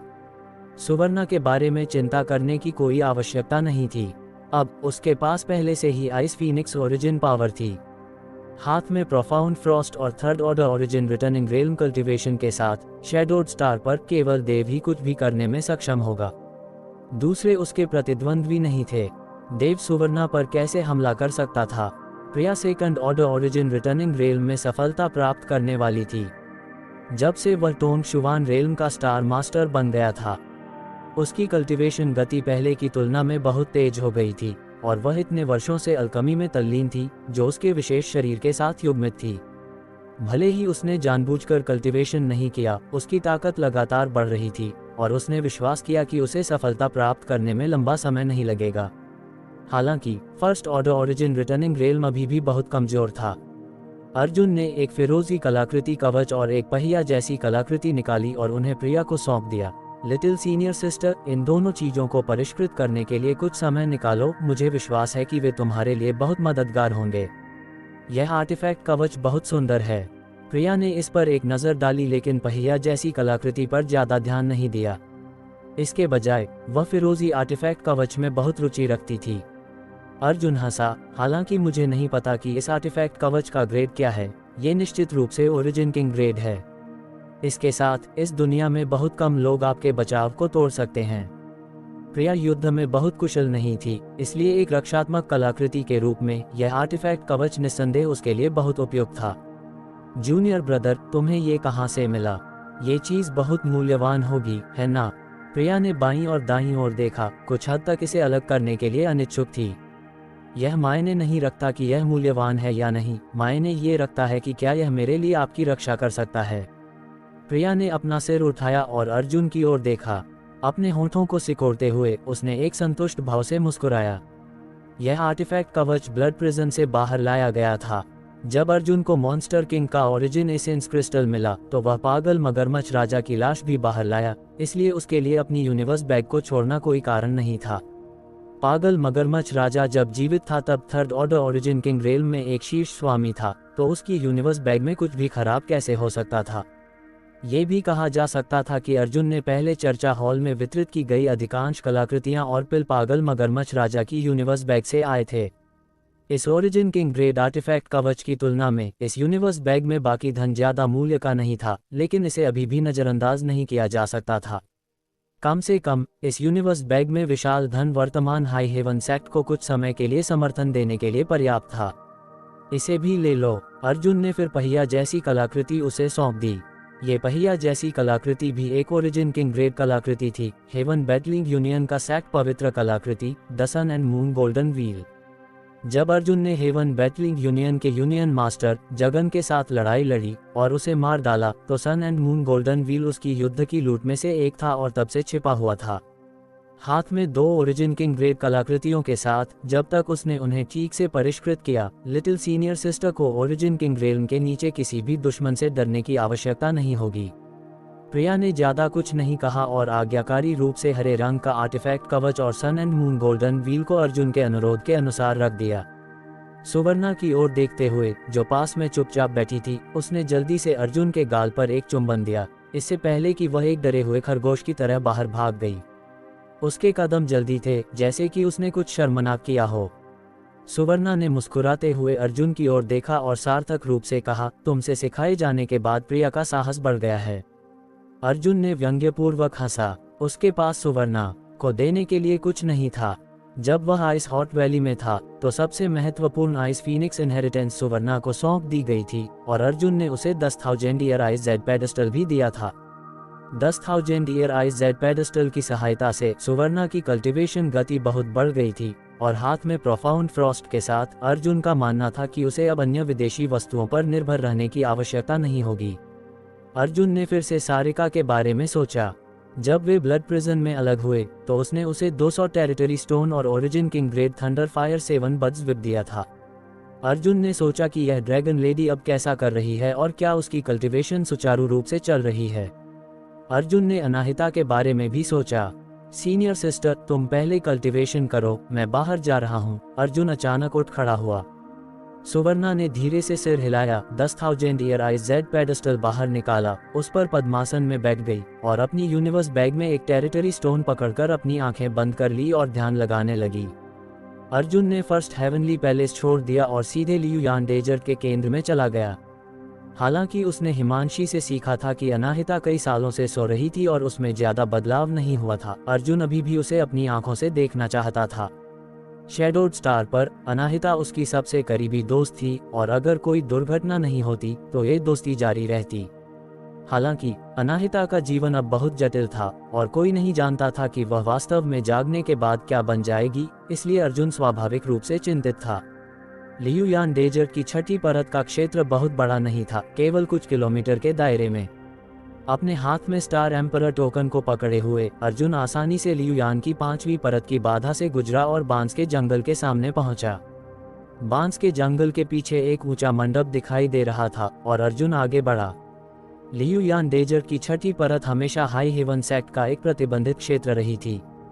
अतीत में केवल ग्रेट एल्डर हिमांशी ही यहाँ पैर रख सकती थी, किसी और को प्रवेश करने की अनुमति नहीं थी, न ही उनके पास ऐसा करने की क्षमता थी। ये पिछली बार तक नहीं था जब हिमांशी को अपने लोगों के साथ छठी परत में पीछे हटना पड़ा कि हाई हेवन सेक्ट को ऐसी जगह के अस्तित्व के बारे में पता चला। हालांकि ऊंचा मंडप अभी भी एक ऐसी जगह थी जहां किसी को भी पैर रखने की अनुमति नहीं थी। अर्जुन स्वाभाविक रूप से उनमें से एक नहीं था। बांस के जंगल से गुजरते हुए अर्जुन आसानी से ऊंचे मंडप पर पहुंचा, अपनी डिवाइन सेंस से इसे स्वीप किया और सीधे दूसरी मंजिल पर चला गया। दूसरी मंजिल पर सजावट सरल थी, जिसमें केवल एक लकड़ी का बिस्तर और कुछ नहीं था। हालांकि लकड़ी के बिस्तर पर एक काले रंग का लबादा पहने हुए एक महिला थी जिसका एक उत्तम आकृति थी। यह अनाहिता के अलावा और कोई नहीं थी, जिसे अर्जुन ने लंबे समय से नहीं देखा था। उसकी उपस्थिति अर्जुन की यादों से अनाहिता से अलग नहीं थी, लेकिन उसका स्वभाव थोड़ा अलग था। जब अर्जुन करीब आया तो उसने अनाहिता से दबाव की एक सूक्ष्म भावना महसूस की। भले ही वह सो रही थी, फिर भी वह एक भयावह आभा बिखेर रही थी। यह ऐसा था जैसे कि उसे बस देखना ही ईशनिंदा थी, एक दिव्य प्राणी के खिलाफ एक ईशनिंदा। अर्जुन कुछ देर के लिए चौंक गया, इससे पहले कि उसका रंग अचानक बदल गया, क्योंकि उसके दृष्टि के क्षेत्र में अनाहिता की उपस्थिति धुंधली होने लगी और वह अब उसके सामने के दृश्य को स्पष्ट रूप से नहीं देख सकता था। इस क्षण में वह भ्रमपूर्ण हो गई, जैसे कि वह मौजूद नहीं थी, लेकिन ये भी जैसे कि वह सर्वव्यापी थी। अर्जुन की डिवाइन सेंस को भी एक अदृश्य शक्ति द्वारा एक खाई में खींच लिया गया था, जो बिना अंत के लगातार नीचे गिर रही थी। अर्जुन ने अपनी जीभ की नोक को काटा और एक कम कराहना छोड़ दिया। उसके शरीर से एक तेज दर्द गुजरा और उसकी डिवाइन सेंस के गिरने की भावना अचानक गायब हो गई, जिससे उसे अपनी दृष्टि को फिर से केंद्रित करने की अनुमति मिली। उसके पूरे शरीर में ठंडा पसीना निकल गया और उसके कपड़ों से रिस गया। सम्राट दबाव, ये वास्तव में भयानक है, अर्जुन ने भयभीत होकर बुदबुदाया। भले ही वह सो रही थी, अनाहिता द्वारा उत्सर्जित सम्राट दबाव अर्जुन की डिवाइन सेंस को नष्ट करने के लिए पर्याप्त था, इसलिए ये कल्पना करना मुश्किल था कि वह जागने के बाद कैसी होगी। हालांकि अर्जुन यहाँ केवल अनाहिता पर एक नज़र डालने के लिए आया था। आखिरकार उसने उसे इतने सालों से नहीं देखा था। जब वह अभी भी बहुत कमजोर था, तो यह अनाहिता ही थी जिसने हमेशा उसकी मदद की थी। अनाहिता के बिना आज कोई ड्रैगन केव माउंटेन और कोई हाई हेवन सेक्ट नहीं होता। अर्जुन उसके प्रति बहुत कृतज्ञ था, यह महसूस करते हुए कि अनाहिता के साथ कोई समस्या नहीं थी और वह अभी भी सो रही थी। अर्जुन ने गुप्त रूप से सिर हिलाया और मुड़ने और जाने की तैयारी की, लेकिन जैसे ही वह मुड़ने वाला था, उसने अचानक अनाहिता की उंगली को थोड़ा हिलते हुए देखा।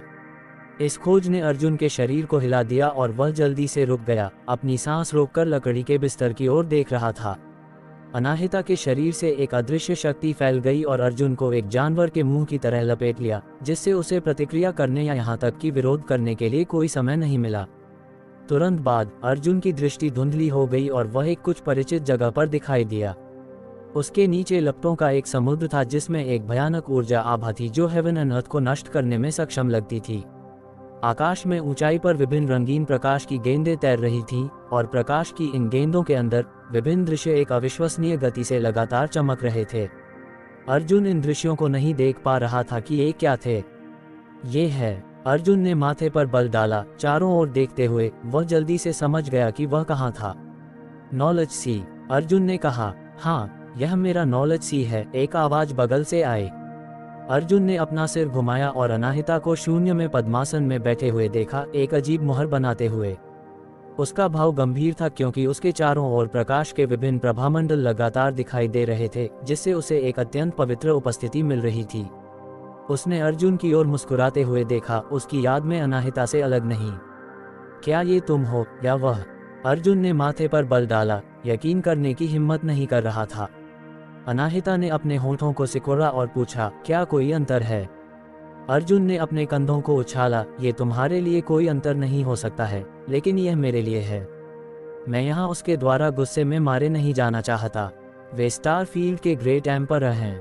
मैं स्टार फील्ड के ग्रेट एम्परर में से एक हूँ, अनाहिता ने झटके से कहा। इसे भूल जाओ, ऐसा लगता है कि यह तुम हो।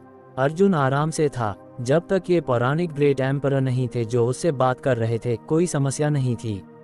अपना सिर घुमाकर और चारों ओर देखते हुए उसने पूछा, तुम मुझे क्यों ढूंढ रही हो? कुछ नहीं, अनाहिता ने धीरे धीरे अपना सिर हिलाया, मैंने बस तुम्हारी आभा महसूस की और तुम्हें यहाँ ले आए। अर्जुन कड़वा मुस्कुराया। वह अब वैसा अज्ञानी लड़का नहीं था जैसा वह अतीत में था। उसकी ताकत में भी जमीन आसमान का बदलाव आया था।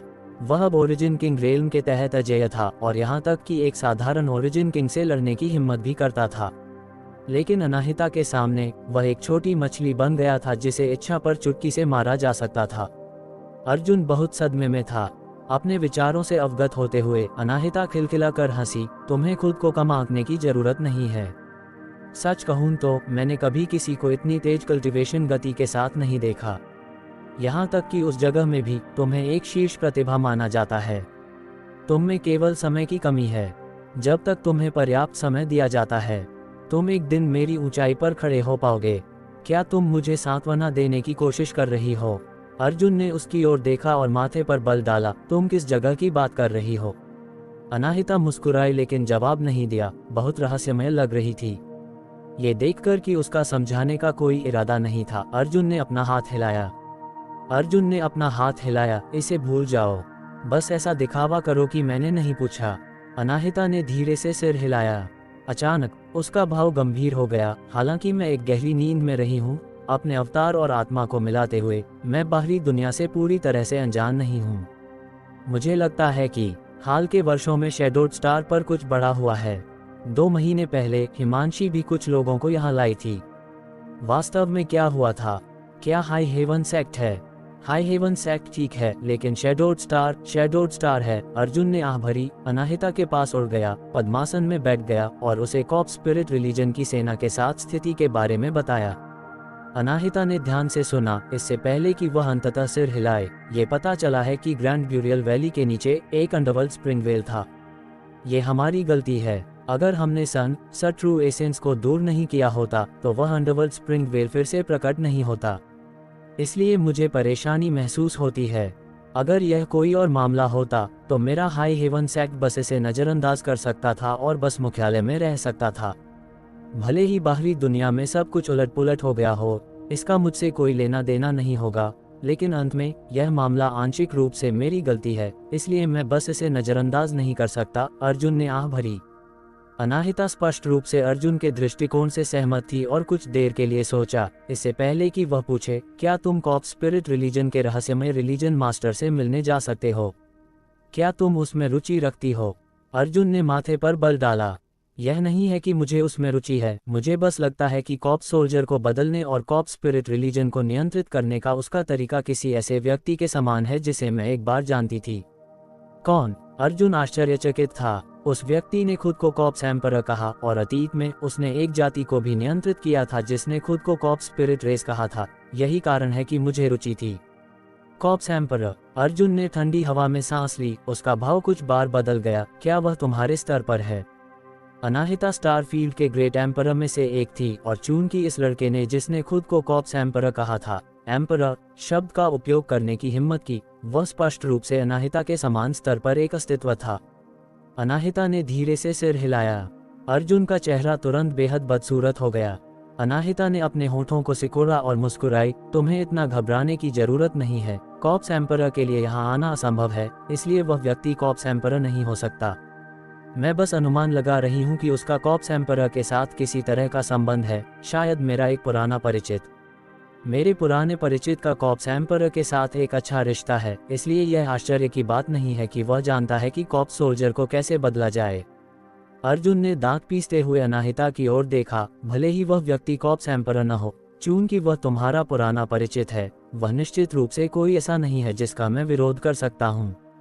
अगर मैं उससे मिलने के लिए जल्दी करूँगा तो क्या मैं मौत को दावत नहीं दूंगा? बेशक मैं तुम्हें तुम्हारी मौत के लिए नहीं भेजूंगी।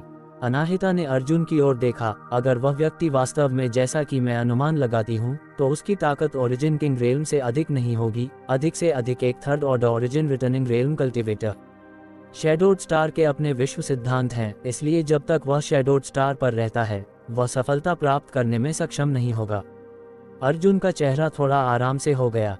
अगर यह रहस्यमय रिलीजन मास्टर वास्तव में सिर्फ एक third order origin returning realm cultivator था तो डरने की कोई बात नहीं थी। हालांकि तुम्हारे उस पुराने परिचित की उत्पत्ति क्या है जिसकी तुम इतनी परवाह करती हो? अर्जुन ने संदेह से पूछा। अनाहिता कुछ देर के लिए चुप रही। इससे पहले कि वह समझाए, तुम्हें पता होना चाहिए कि मेरा शरीर एक गहरी नींद में क्यों चला गया था, क्योंकि मैं एक महान लड़ाई में गंभीर रूप से घायल हो गई थी। इसलिए मेरे पास एम्परर गार्डन में ठीक होने के अलावा कोई विकल्प नहीं था। जिस पुराने परिचित की मैं बात कर रही हूँ, वह वही है जिसने मुझे घायल किया। अर्जुन ने अपने दिमाग की स्पष्टता और अपनी आत्मा की शांति को बनाए रखने की पूरी कोशिश की, क्योंकि उसने कड़वाहट से पूछा, क्या तुमने यह नहीं कहा कि वह व्यक्ति उस लड़ाई में मर गया था? अर्जुन को भी अतीत के कुछ रहस्य पता थे। स्टारफील्ड के ग्रेट एम्परर एक गहरी नींद में क्यों चले गए थे? क्योंकि उन्हें एक महान लड़ाई में भारी चोटें लगी थी और उसका दुश्मन मौके पर ही मारा गया था।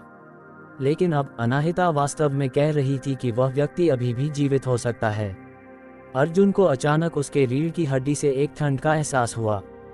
कोई ऐसा व्यक्ति जो अनाहिता को घायल कर सकता था। इसमें कोई संदेह नहीं था कि यह व्यक्ति अनाहिता और कॉर्प्स एम्परर के समान स्तर पर था। मैंने उसके शरीर को टुकड़ों में तोड़ दिया, लेकिन उस लड़के के भागने के साधन शीर्ष पायदान पर हैं। शायद उसकी आत्मा मेरे ध्यान दिए बिना भागने में कामयाब रही। हालांकि तुम आराम से रह सकते हो कि उसकी स्थिति मुझसे अलग है। मैं घायल हो गई थी, लेकिन जब तक मेरे पास ठीक होने के लिए पर्याप्त समय था, मैं ठीक हो पाऊंगी। लेकिन उसका शरीर नष्ट हो गया था, इसलिए भले ही वह ठीक होना चाहता हो, यह इतना आसान नहीं होगा। खासकर शैडोड स्टार पर। अर्जुन का माथा सिकुड़ गया। सिर हिलाते हुए उसने कहा, अगर ऐसा है तो मैं उससे मिलने जा सकता हूँ, लेकिन भले ही तुमने जो कहा वह सच है और कॉर्प्स स्पिरिट रिलीजन का रिलीजन मास्टर वह व्यक्ति है, तुम क्या करने की योजना बना रही हो?